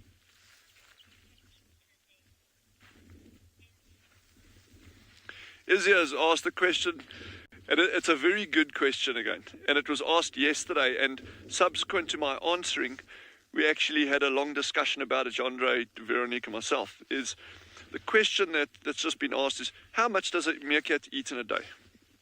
Okay. And I said 5 to 6% of their body weight is a maintenance diet. In other words, and that's generally across the board. For an animal to survive, that's what you need. But, and that is correct, by the way, but when you start breaking it down, well, the argument is, well, that means I've got to eat 4 kilograms of XYZ per day or whatever. Okay? But remember, it's not just about, this is animals in the wild on their normal kind of diet. But when you look at people, because then people say, yeah, but that means I have to eat 4 or 5 kilograms a day, or depending how much you weigh, some people a lot more, some people a lot less. But it's not just about that. It's about the energy value of those food items that you're eating. So meerkat that's going out at the moment, there's a lot of these. If they were eating scorpions all the time, and they love scorpions, if they can find a scorpion, that's like going down to the supermarket and buying a big tub of rum and raisin ice cream. That's just like what they love. But they're not getting scorpions all the time. At the moment, there's these tiny little grubs. I'll actually try and find one for you. Little beetle larvae that live in the sand in these little silken tubes. These are minuscule little packages. They have to eat stacks and stacks and stacks and probably hundreds of those in a day to get that energy requirement, because one of our other guides, we were chatting with him yesterday, he happened to be as well, Barry, and he was saying he's read that a meerkat can lose 5% of its body weight in a day in cold conditions through shivering and trying to keep warm and just their normal activity. So yeah, for them to eat 5% of their body weight a day, no problem. 5 to 6%. That would keep them alive, keep them going, enable them to breed. A female that's lactating like this one would probably be going through even more than that. But remember that energy that's coming in is getting burnt off as fast in terms of their small body size. They've got a very small surface area to body mass ratio, which means that they can lose heat very quickly, and heat is energy. If you take a climber that's going to go up Everest, okay, well, you can't exactly expect him to take 5 or 6% of his body weight, like in terms of volume per day, because that's not going to happen. Because he'd probably get to base camp and say, well, I'm getting bored of this, I need to go down, because you can't carry that volume up there. So there's high energy foods in small packages, to keep the body going. So there's, when we say 5 to 6% of their body weight, we're talking about out here in nature where they're just going through a range of different food items within their dietary constraints. Yes, that was a long-winded answer for that question, but it's exciting, it's fun, it's interesting.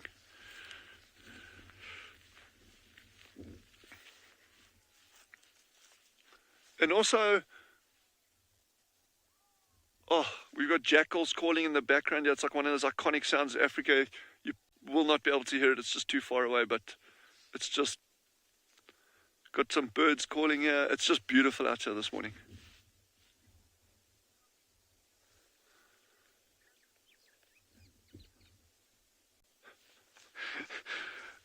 Darkseid has just said they love listening to me talk. Thank you very, very much.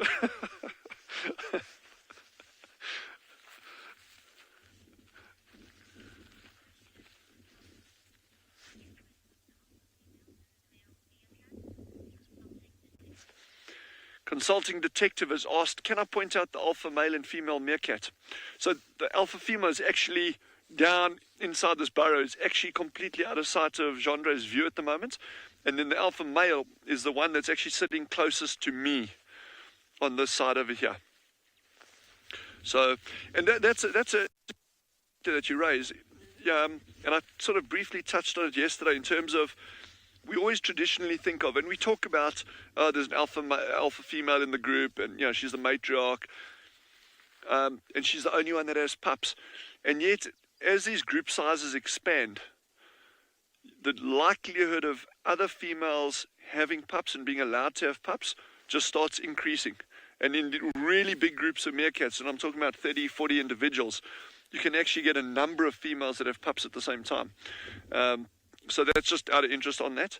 But yeah, the alpha female is actually currently, I've just got a view of her hidden that's sticking out from the angle that I'm standing at over here. So she's below ground for Gendry at the moment. I'm going to see if I can see you through the camera screen now. Hey everyone. Welcome to our world. I'm looking straight at you through the camera lens. Put that coffee down, and everyone look behind you, on the wall behind you. No, I'm just kidding.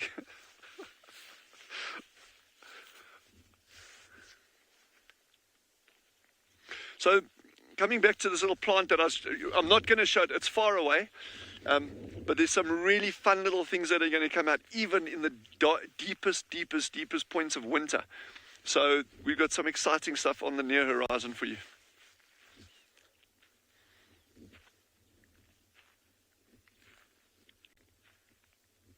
Quickly though.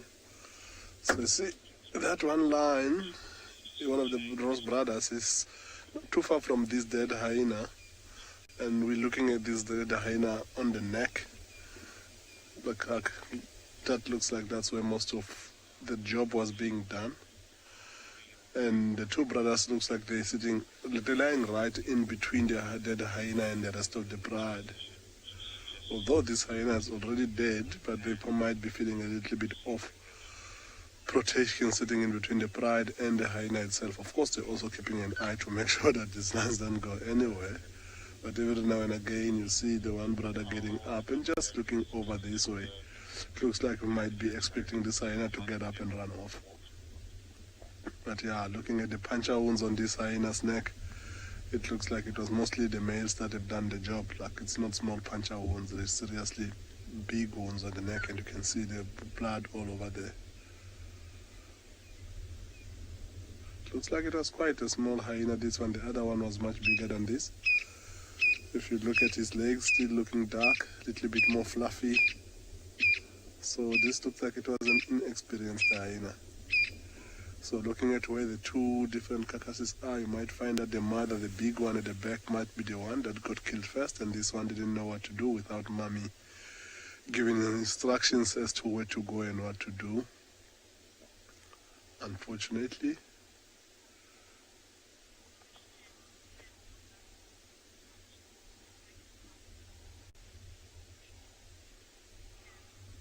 Cam Hopper, they will go straight, they'll open the carcass straight up, try and take as much of the meat as possible. So the fare, if they get a little bit of fare on the vulture side, it's not going to be a big deal. But when they're still trying to open, they're just going to keep on pecking until they find an area where it's going to open quite nicely. This particular hyena, I don't think the vultures are going to struggle. The wounds on the neck is where they're going to poke in from, and they're going to stuck their heads and their necks through and keep on pushing backwards. And the others might also start opening up from the other side.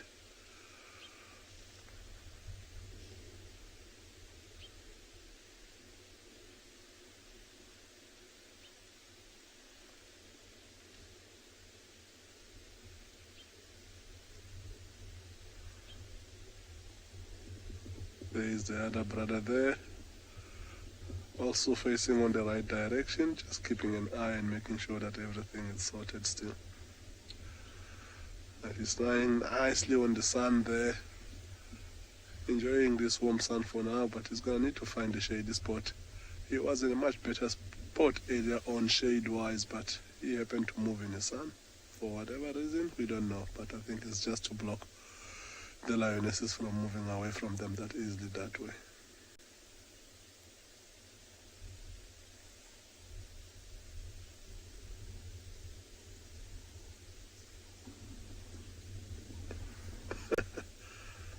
Always hear the sounds of the hippos on the background. Sounds like they're also having a good time back there.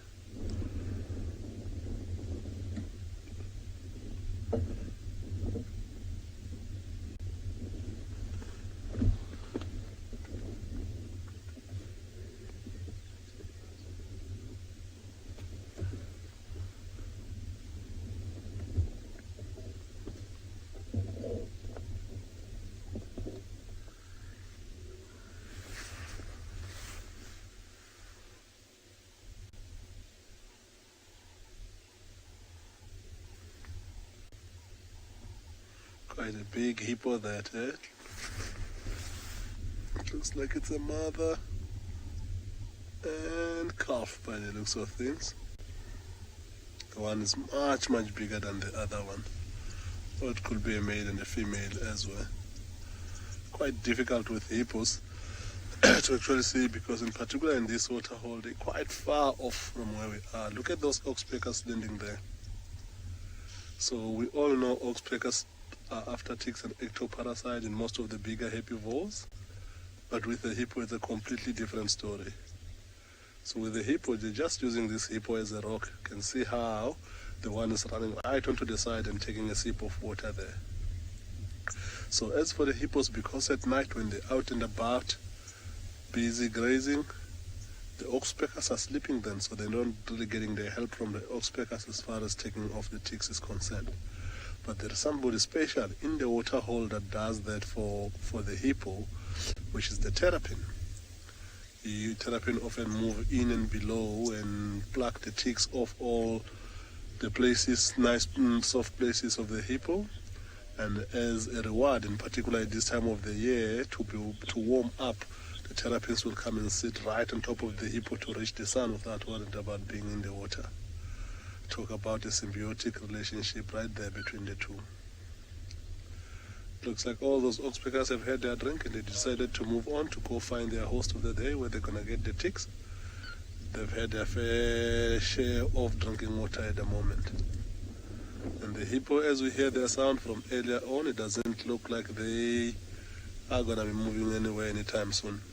However, because it was so cold this morning, I think midday sometimes they might come out and just lie on the sandbank and just try to warm up a little bit.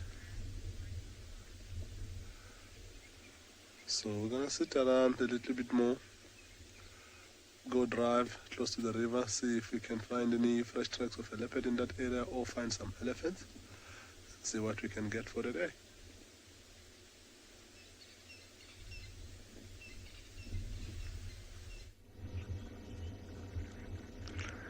I'd also quite like to find some leopards this morning. We're on some pretty nice tracks, I'll tell you, of a leopardess, I think from last night sometime.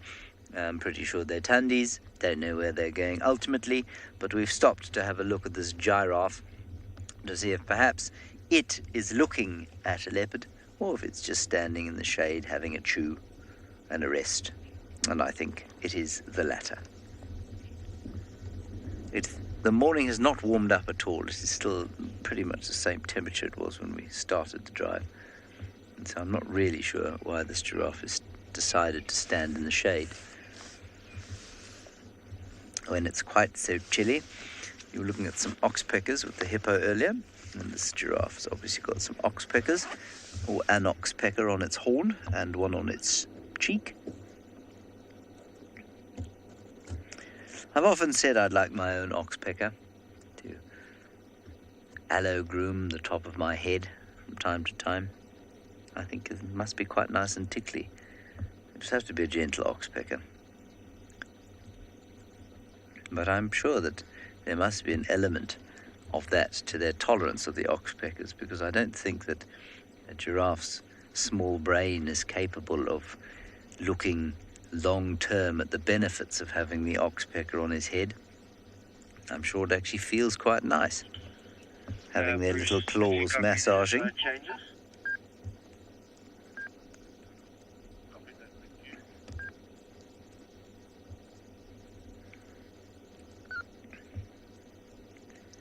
That is, of course, unless there's a gaping wound, in which case it's very unpleasant.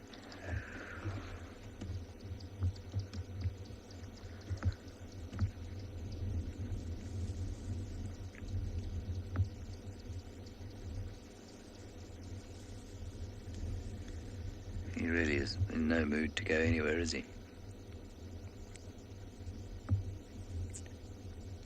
I feel like BK and I should have parked in the sun, perhaps. BK's got some sun on him, is he okay?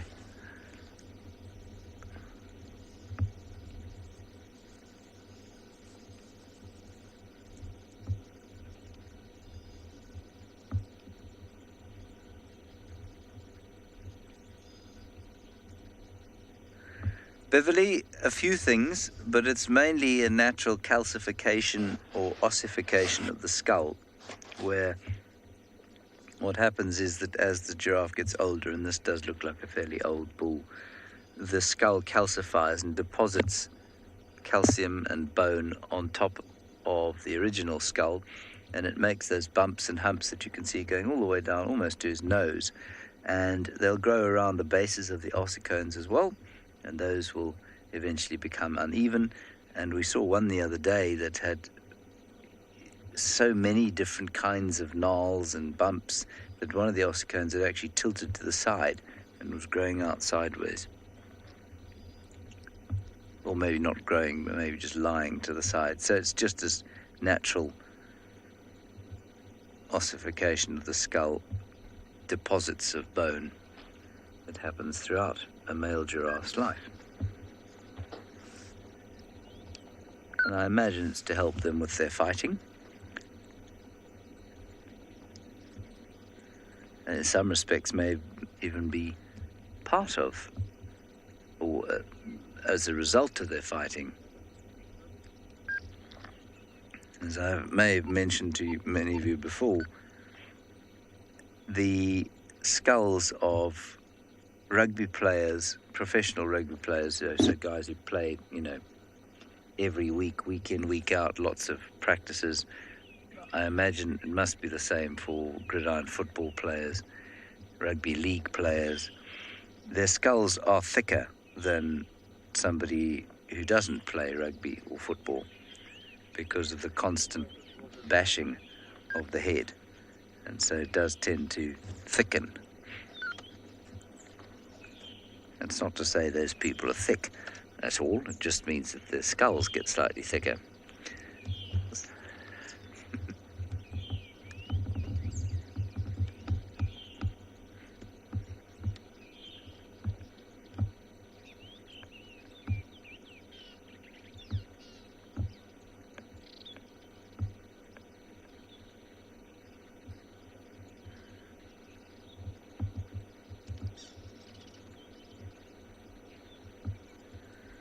This giraffe's going to head off into the bush, and I'm going to see if I can find some leopard tracks.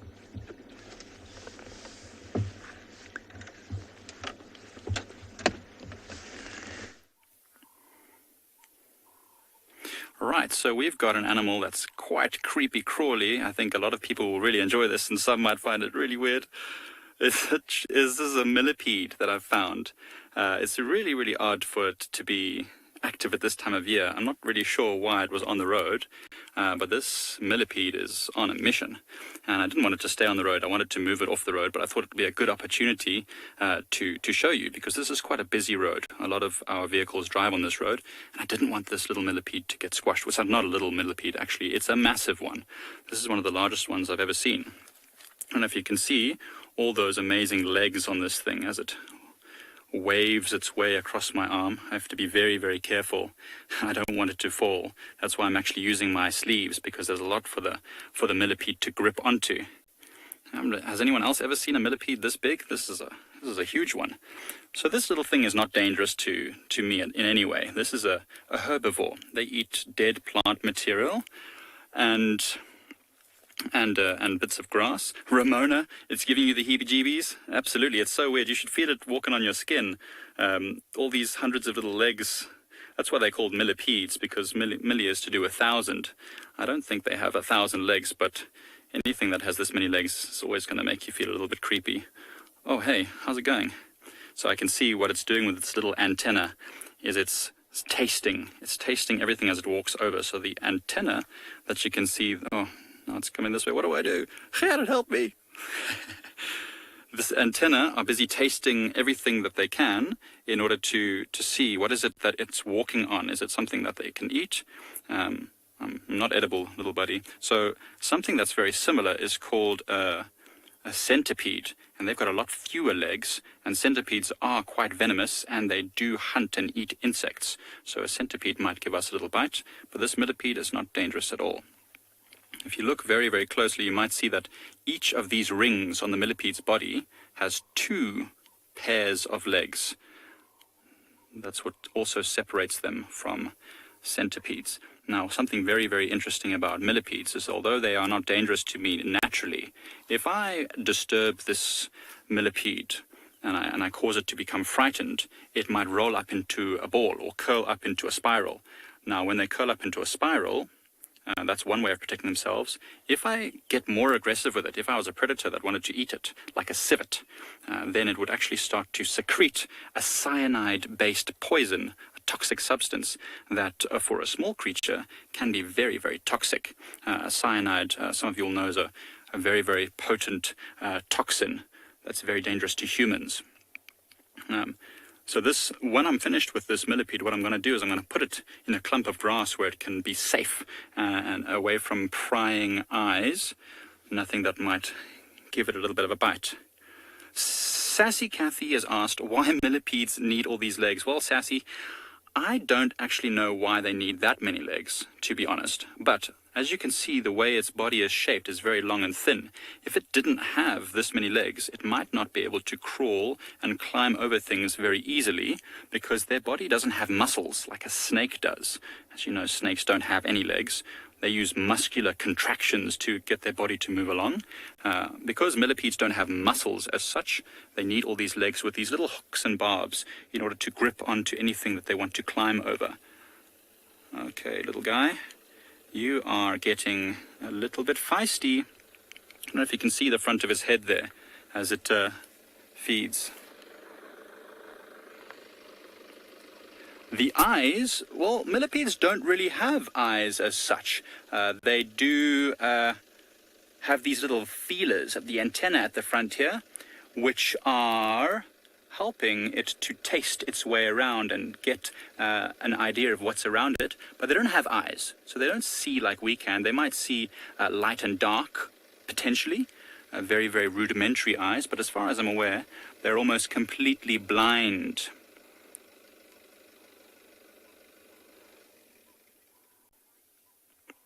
Wonderful. So what I'm going to do is just going to leave this millipede. You guys can enjoy this little guy, and I'm going to, when you're finished, put him away where he can be safe.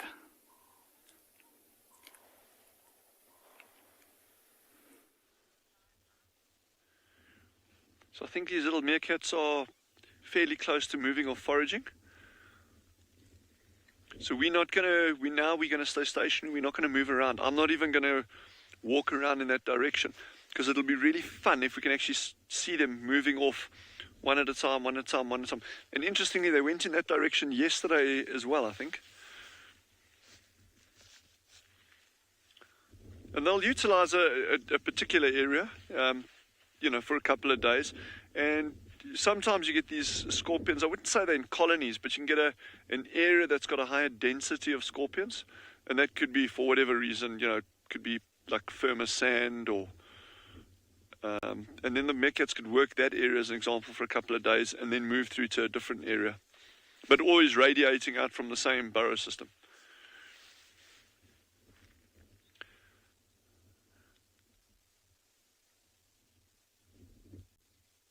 Yes, this is the toughest point for them. When they're sitting at this super safe environment, well, obviously within the relatively safe, should I rather say. They're right at their burrow system over here. These holes are right, literally, they could just dash down there in a millisecond and they're gone. But as they move away, they've got to go through these big open areas. You got these bush clumps. It doesn't matter how good their eyesight is, you could get something hiding in one of these bush clumps. And that is the law of the wild, eh? It's just, they're out there. Anything could happen at any stage. Yeah, look at all the ant-eating chats popping in now. That's interesting, eh?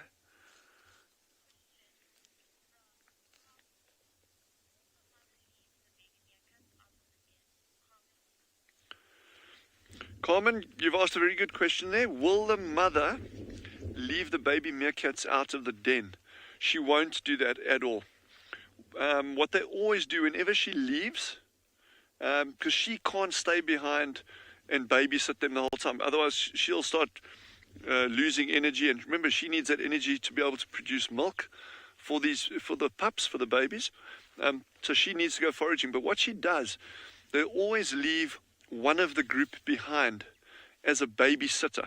So that little babysitter will just keep an eye on those pups, because they're going to be so tiny when they come out. When the mother and the others move off, those pups are almost certainly just going to stay underground, and they'll only come out when the other adults and the mother is back again. But that babysitter will be with them the whole time, so the mother won't leave them unattended.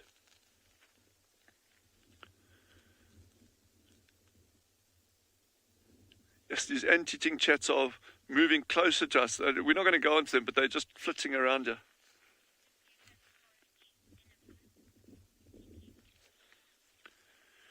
Kiki, also a good question there.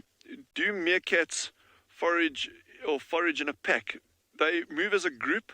Look at this ant-eating chat right in front of Gendre, right here. This is amazing to watch. Look at that. That bird is like about 2 meters in front of him. Oh, there we go. Yeah, so Kiki, they will forage in a pack, but they won't catch prey items in a pack. So they won't, in terms of, if you look at a group of wild dogs, they'll chase something and they'll all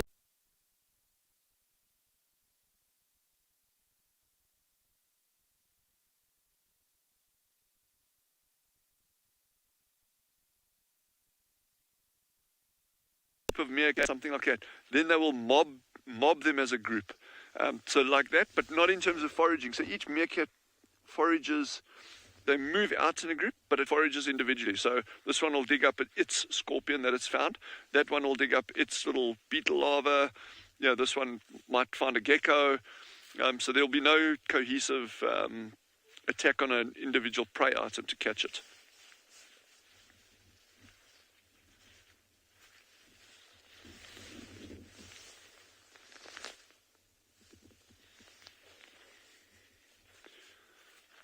Yeah, I think these little meerkats are very close to moving off.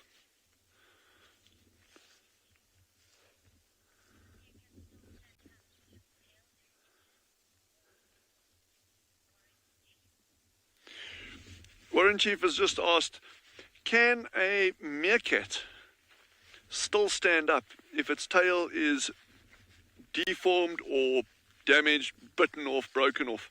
Yeah, they can. I've seen them doing that. I think it would just be marginally more difficult, but I think there would be absolutely no issues in the long run with doing that.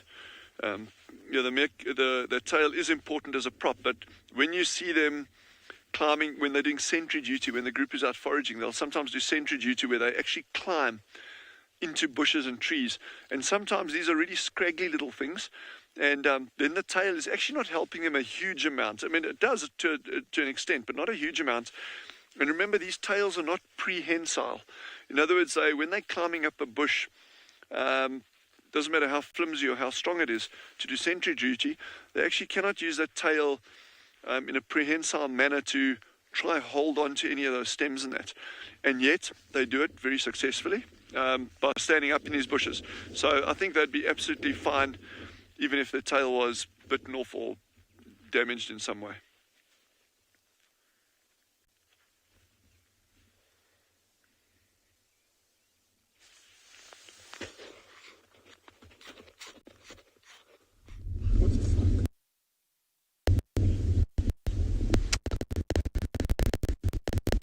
Hello, and as you can see, we are pointing the camera straight at a tree.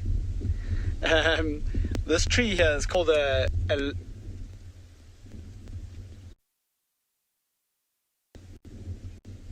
This tree here is called a lila palm, which is a really interesting little tree. And what I've done is I've cut 2 strips of one of the leaves. So the leaves look a little something like this, and I've cut them and I've split them around this little root here. And we're going to make something. When the day is quiet and there's not too many animals around, this is the best thing to do. Now this is especially for the kids that are... Let's hope that I know how to do it well enough. So especially when the wind is starting to get hotter, obviously the wind is starting, and there's something fun we can make out of this tree for while we're driving on a windy day. Let's hope it works. Good. Looking good.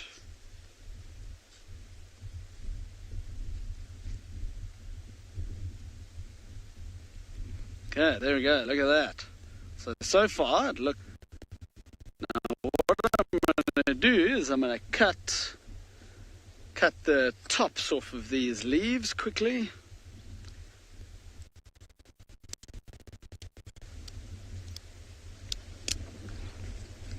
And make it into like a blade shape. So we'll do them maybe about that long.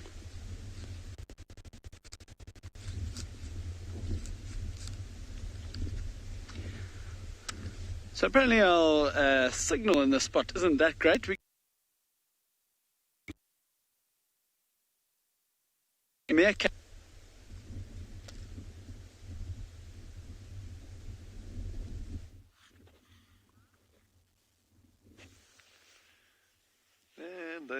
still relaxing at the burrow there. No big changes.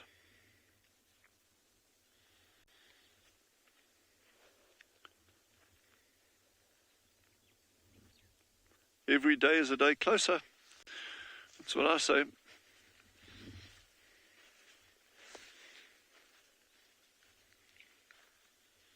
And that's the little alpha that's standing up on that one that's standing up on the top of that burrow entrance over there. So she's normally the one that's going to lead them out in the direction that they go.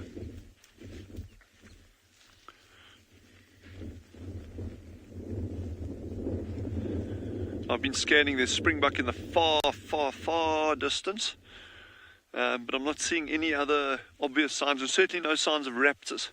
And the sign of a raptor is what's going to really trigger these guys to start alarming, and that'll actually probably, if they do see a large raptor like a goshawk, a pale chanting goshawk or an eagle, that'll actually keep them at the burrows quite a bit longer until that threat moves off.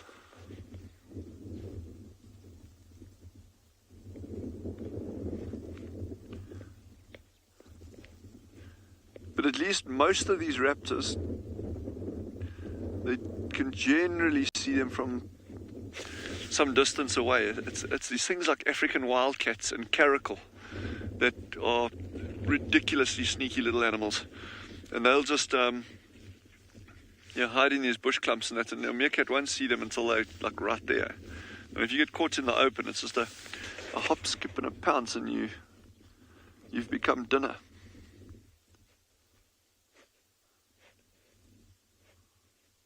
On that happy note. But that's the way life goes, eh?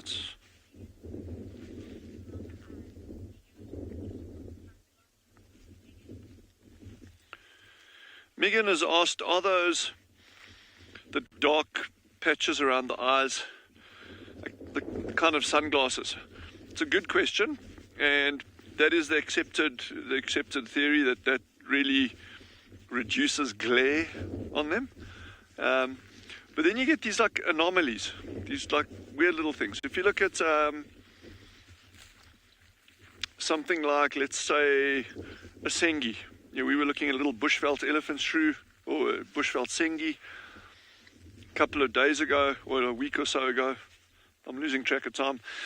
So that little animal is nocturnal and diurnal. They're very, very active during the day as well.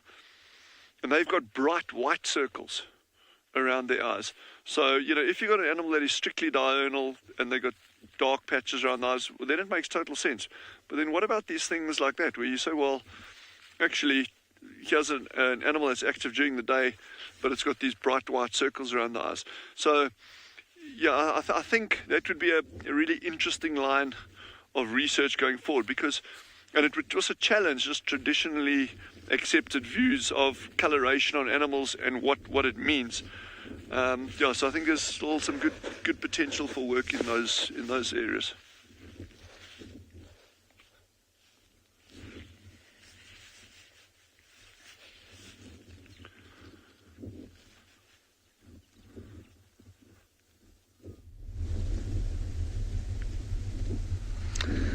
Okay, so sorry about those issues just now, but all I did was just cut these little angles on each of the little propellers.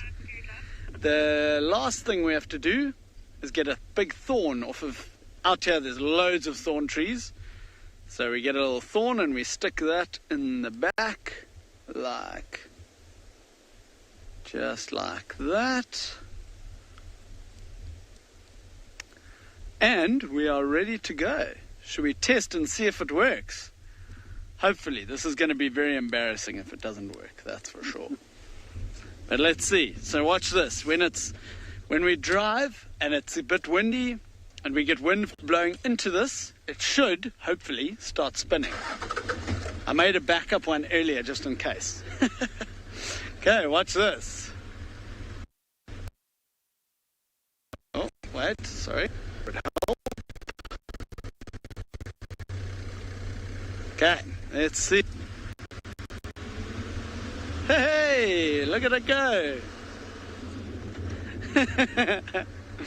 It's spinning like mad at the moment, and we're only driving slowly. We're driving like 10 k's an hour.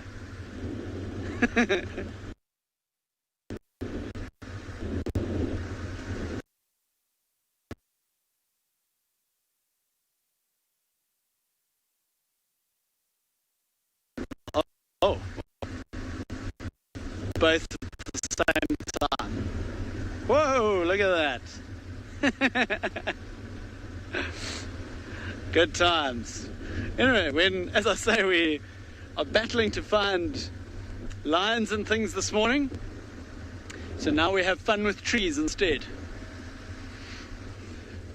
I was saying earlier when we were at the last place where we left the lions last night, I was saying there's maybe a chance they've come up towards our airstrip. This is now the second time we're checking the airstrip, but no luck yet.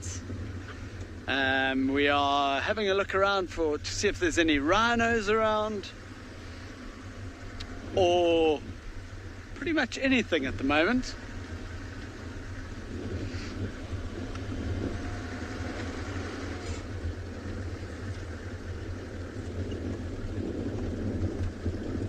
I'm so happy this worked. I would have been very embarrassed if I did all of that and it just didn't spin. And you can probably even do this with like that very thin cardboard, if you had to cut it into strips, and then maybe use like a pencil or even a thorn if you've got thorn trees in your back garden. And you can make your own little fan and run around the garden with it, or put it out the window while your parents are driving to the shops.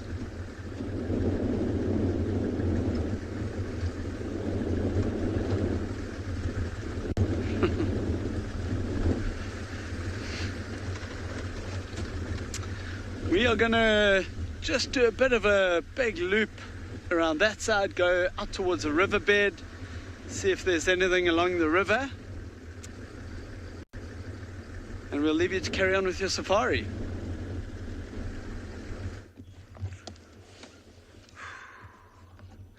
We have come to the waterhole where there are some hippopotamuses, sorry, I can't say that, hippopotamuses, and some grebes swimming around with the hippopotamuses.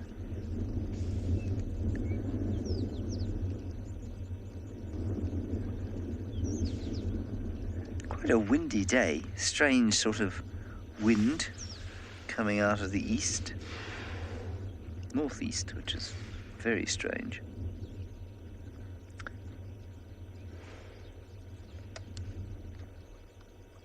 Just thought we'd come up and see if anything had come down to drink, or maybe there was a mystery pride of lions lurking around here. You never know. But we've got a nice pod of hippopotamuses instead. All of which I'm sure are enjoying the relative warmth of the water.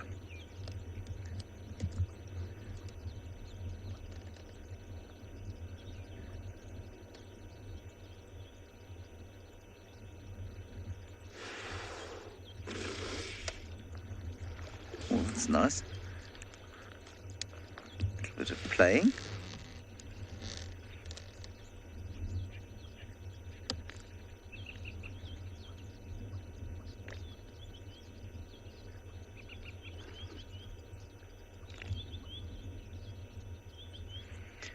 No, Butterfly, it's not a nice day for a swim as far as you and I are concerned, on account of the fact that it's pretty cold. So if you and I were to put on our bathing suits or costumes and jump into the water, I think it would be fairly miserable. It looks like a nice day for a swim, but it's one of those sort of crisply cold days where swimming is not an activity that comes to mind immediately. Especially when you see the wind rippling across the surface of the water, you know it would knife into you if you got out of the water wet. Not that it's possible to get out of the water dry, of course.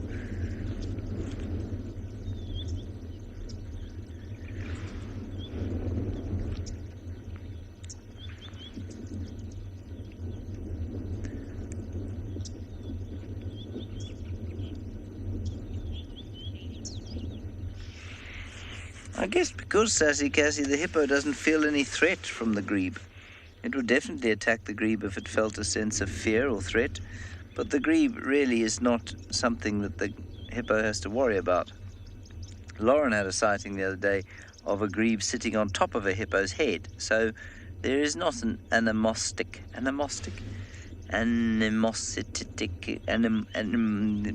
they're friends.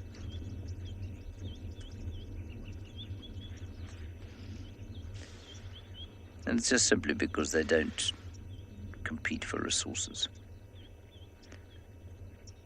A grebe cannot separate a hippo from the water.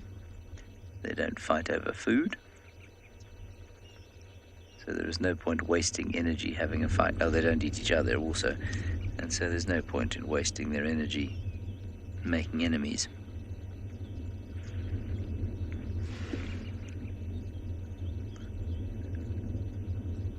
So many things out here are about energy balance and conserving energy, and hippos specifically geared towards reducing the amount of energy it uses. And making enemies of something like a grebe just doesn't make a whole lot of energetic sense.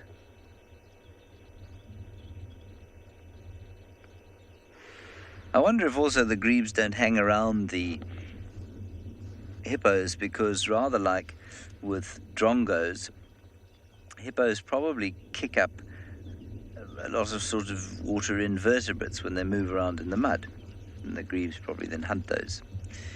I think it's ruby or something like that. The reason that hippos don't feel the cold in the water is the same reason that seals and dolphins and whales don't feel the cold in the water. They have coverings of insulation. This is not particularly freezing water. It's probably around about 15 or 16 degrees, which would be cold for a human being. It may even be warmer than that. But it's certainly not very cold for an aquatic animal, and they've just got a very thick coating of blubber that stops them getting cold, it insulates them.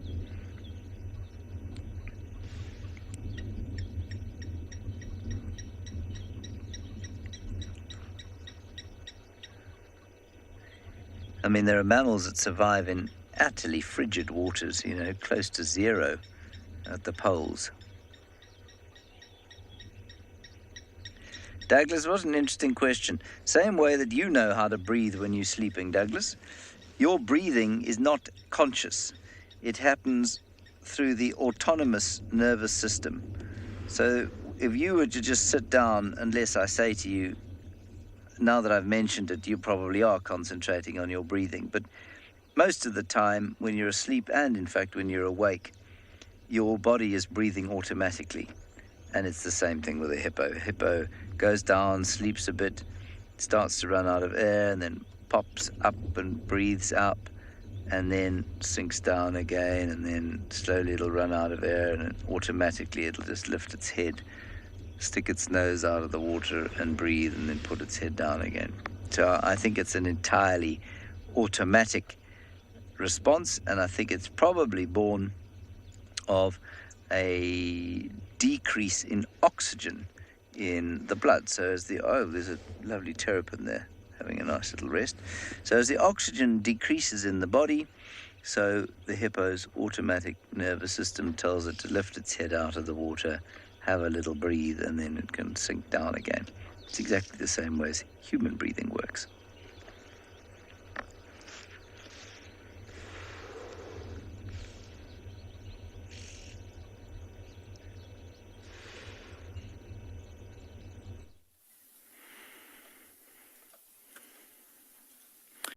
Who knows what this is? Something quite small, maybe only about 50 kilograms. Anyone? Maybe that large animal moving around to the left of it will give you an idea.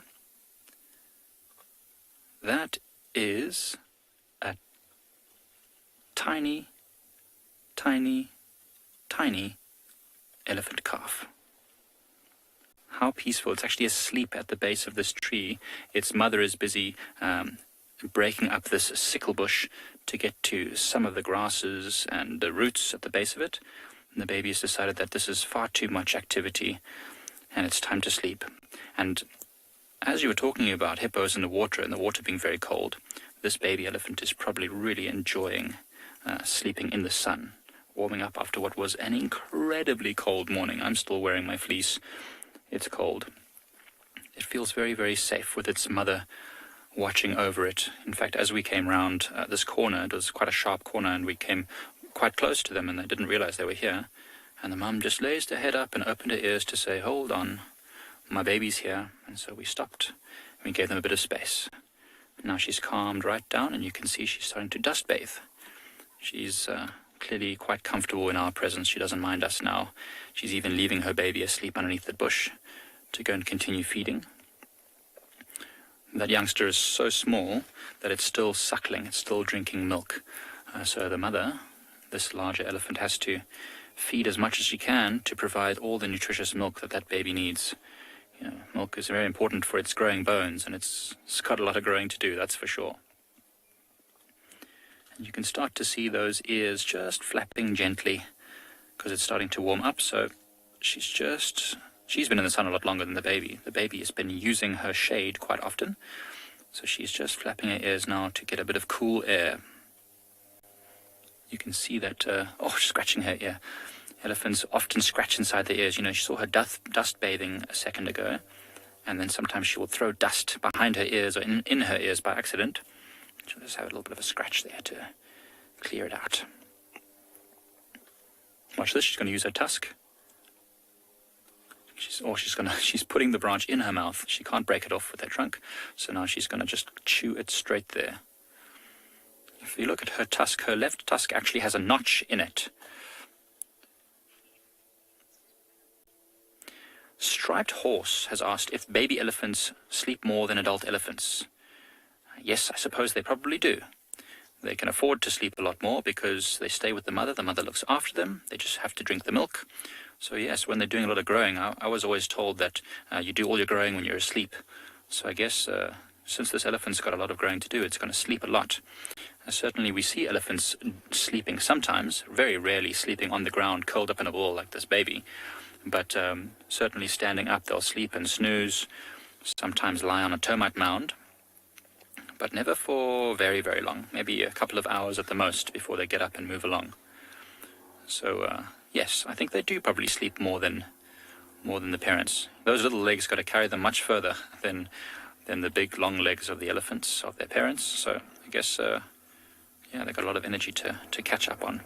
So as I was talking about the notch on that elephant's tusk, so I don't know if we'll be able to see it now, it's behind some bushes, but what often happens is they develop tendencies of being either left-handed or right-handed. So you can just see the notch on that elephant's tusk there. So this elephant is often using the left tusk to break branches and grass.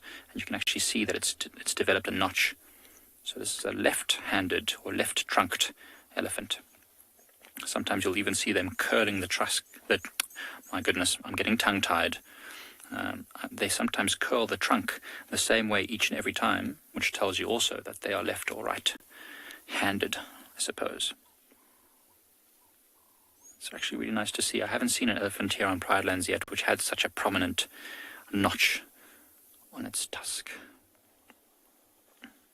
It's interesting because the right tusk is actually shorter, so maybe it uses both. Maybe it's ambidextrous, an ambidextrous elephant. Try and say that very fast, 5 times in a row. I'm not going to try it, actually. I'll definitely get tongue-tied then. It's a lovely, peaceful scene. You can still see on the bottom of your screen there on the right-hand side that baby curled up. Actually looks like a rock. That's perfect camouflage. These elephants will be very, very protective if anything comes along that threatens them. So if the lions or a leopard in this rocky area happened to stumble upon this baby, it would definitely be vulnerable, but the mother's very, very vigilant. She won't wander too far from where her baby is to make sure that it's safe all the time. And of course they've got those huge ears, so they can always hear if there's anything coming. Second chance crossing, you've asked if there are any albino elephants or albino elephants. Certainly we've probably seen, so I've never seen one, but there's that, I think I've seen on TV that there are some albino elephants that are born. It would make sense. I mean, there are melanistic, which are dark versions of many animals, and there are leucistic, which are light versions of many animals, and there are albino animals. So I would not think that elephants would be would not have albino offspring, but they've got a lot of surface area on their body, and albinism means that you don't have any melanin in your skin, which protects you from the sun.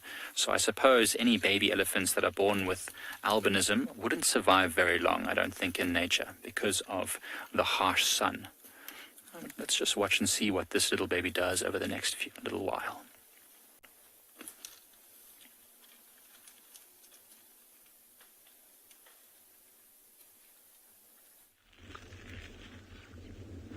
And these little meerkats are still here, still at the burrow. They haven't moved out foraging yet. I think this is just a great indication of just how good their foraging is currently. The moment they're nutritionally stressed, they're going to start putting in more and more and more effort over a longer period to try to get enough food to eat. And what we're seeing here, the fact that they are not moving out in any rush every single morning, and even when we're not around, it's only Veronique, the meerkat habituator, that's confirmed as well that it's not that we are having any impact on these animals. It's just they're obviously getting plenty to eat, which is really, really good and encouraging from the perspective of the fact that they have these pups underground here.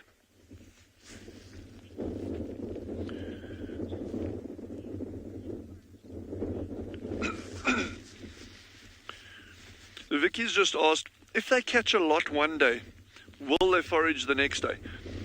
Yes, they will.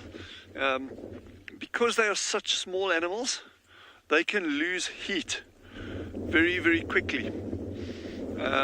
With the wind and just their normal activity outside. So they just need to keep on building their energy. And also remember, they can't store food, or they don't. It's not in their habit. So you get something that catch a larger prey item like the leopards. They'll catch something, they can feed on that for 3-4 days at a time. A lion pride that catches a buffalo, they could feed on that carcass for days as well. You get things like squirrels that can actually cache nuts as well. Meerkats don't do that, so they actually have to forage every single day. The only times that I have seen them doing it occasionally is if it's bitterly cold, strong winds, very, very, very, very cold weather. In times like that, then they have stayed underground the entire day and not gone out, because then it's just they and again, it's probably not a conscious decision. Like, they're not sitting there doing the maths like, okay, if I manage to get out X amount of calories from my food, I'll be able to make this up. They're not doing that. It's just that those weather conditions are just not conducive, and they're just going to lose so much energy. They just stay underground. But then the following days will be absolutely critical. And if you've got a female that's lactating, in other words, she's got pups, she's supplying them with milk, days like that can be very, very, very bad news if you've got little ones around. But I don't want to jinx it, but what I'm seeing here so far, I'm very optimistic that these pups are going to be fine. Again, remember, I'm not saying that they're going to grow up and live happily ever after. I'd love to say that, but the reality out here, you get a huge amount of attrition on these little pups. And if she has 4 or 5 youngsters, to get 2 of them to adulthood or to the end of their first year, she'll be doing well.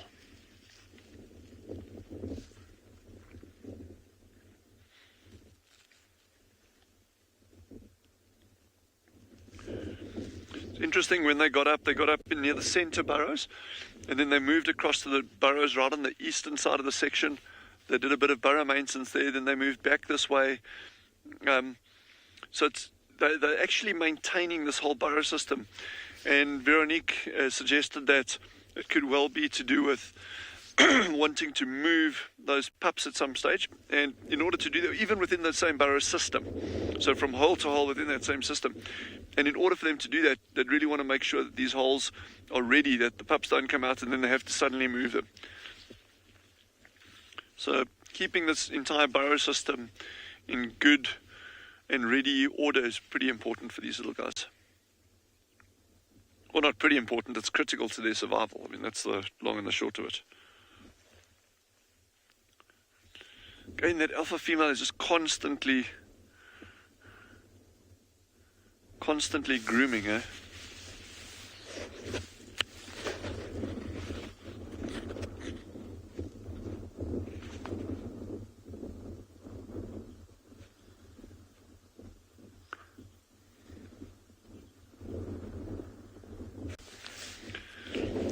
Sorry, I just had a bit of wind break up on my mic over here. Sorry, what was the question? I got the name is Angie asked the question.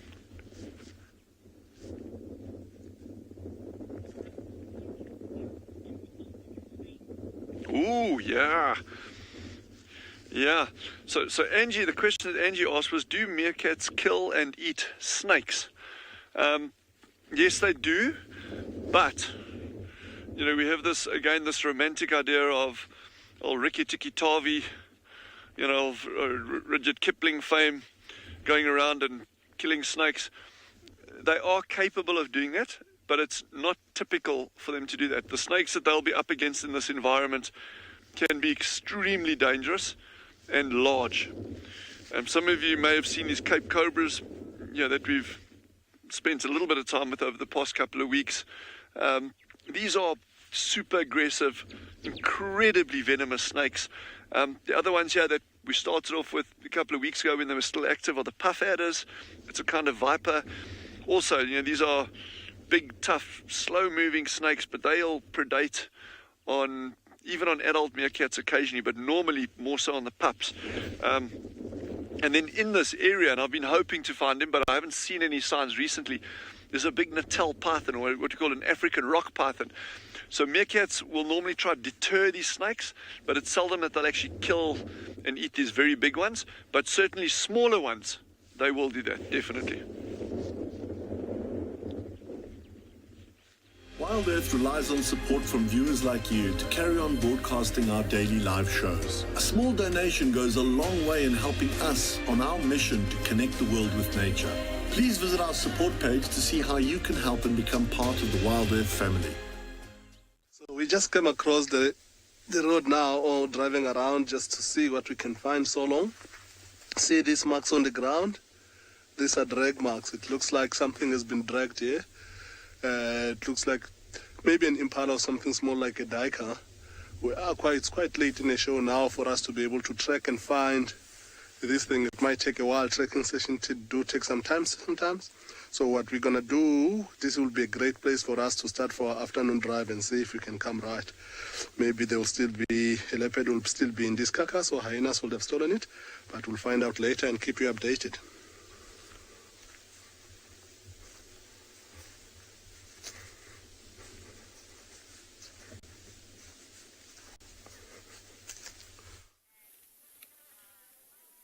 Okay, so we've got, the elephants are still here. I'm just gonna, they moved out of the thickets, and we just had to move away a little bit because the mama didn't want us to get too close. So we've just made a bit of a space, but you might still just be able to see that tiny, tiny little baby. Look how close the mother's standing to her.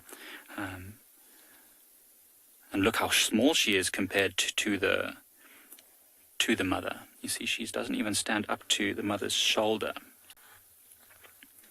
So I don't want to move the car. Unfortunately, I know the view is not great, but if I move the car, we might disturb them. And the little baby just woke up, and I don't want to frighten it. It's probably still waking. I know, you know, when you wake up and you don't really know what's going on. I think that's kind of where this little baby is right now. But look how tiny it is. Look at its little trunk. It's so tiny, so small. It's a little wrinkly. It looks just so sleepy still. You see how it's standing with its eyes down like that? It's probably going to fall over in a moment. You know, sometimes when I see baby elephants like this, it just makes me it just makes my heart melt. It's great to see, though. It's great to see the next generation of elephants so well looked after by their mamas. There's another youngster in this group that we saw earlier. Oh, can't keep my legs. Gonna fall over. And there it goes again. That is sweet.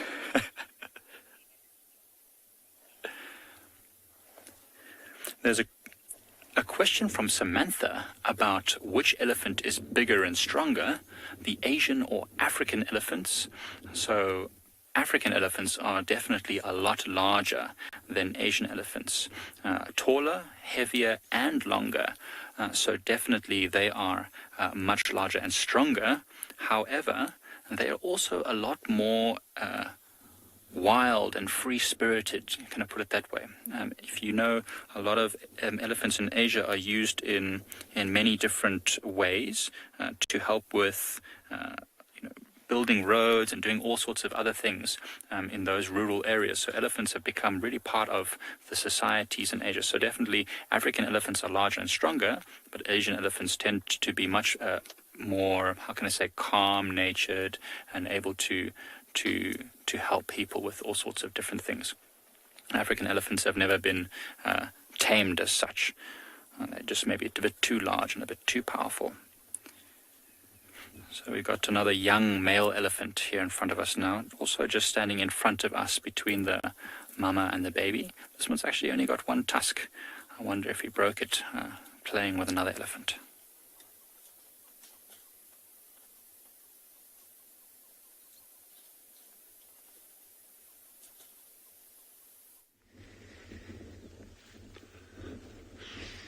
So, if anything I do, of all things, at least I'm consistent and consistently wrong in getting when these meerkats are going to go foraging, because I keep saying, 10 minutes, 15 minutes. Well, maybe I just need to learn to count a little bit better or look at a watch more accurately, because they are still here. And I think an hour ago I was saying they're probably going to go foraging quite soon. I'm not complaining, at least we're watching them. I see they're keeping their eye on something down here as well. There are the anteating chats flitting around. A shrike just came past, which got their attention as well. But I think they are going to go foraging soon, so it'll be interesting to see what time they get back this afternoon. We won't be here, but our meerkat habituator will. But this is so exciting, this journey that we're on with them.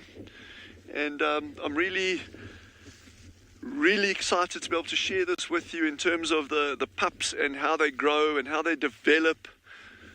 And again, it's, I'm not going to pull our punches here. I think there are probably going to be some sad moments as well. But that's all part of it. It's nature.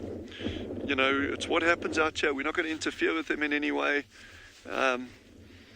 And it's just exciting to watch how it'll develop and play out over the coming weeks. But the African bush, and not just here, any wilderness place, is a very, very, very special environment and something to be treasured and appreciated. And we're going to continue doing our best to share this with you. So those of you, whoever you are, wherever you are in the world, whatever you're up to, just stay safe, stay warm, and keep joining us. We'll be on again this afternoon, and have an amazing day further from all of us. Thank you.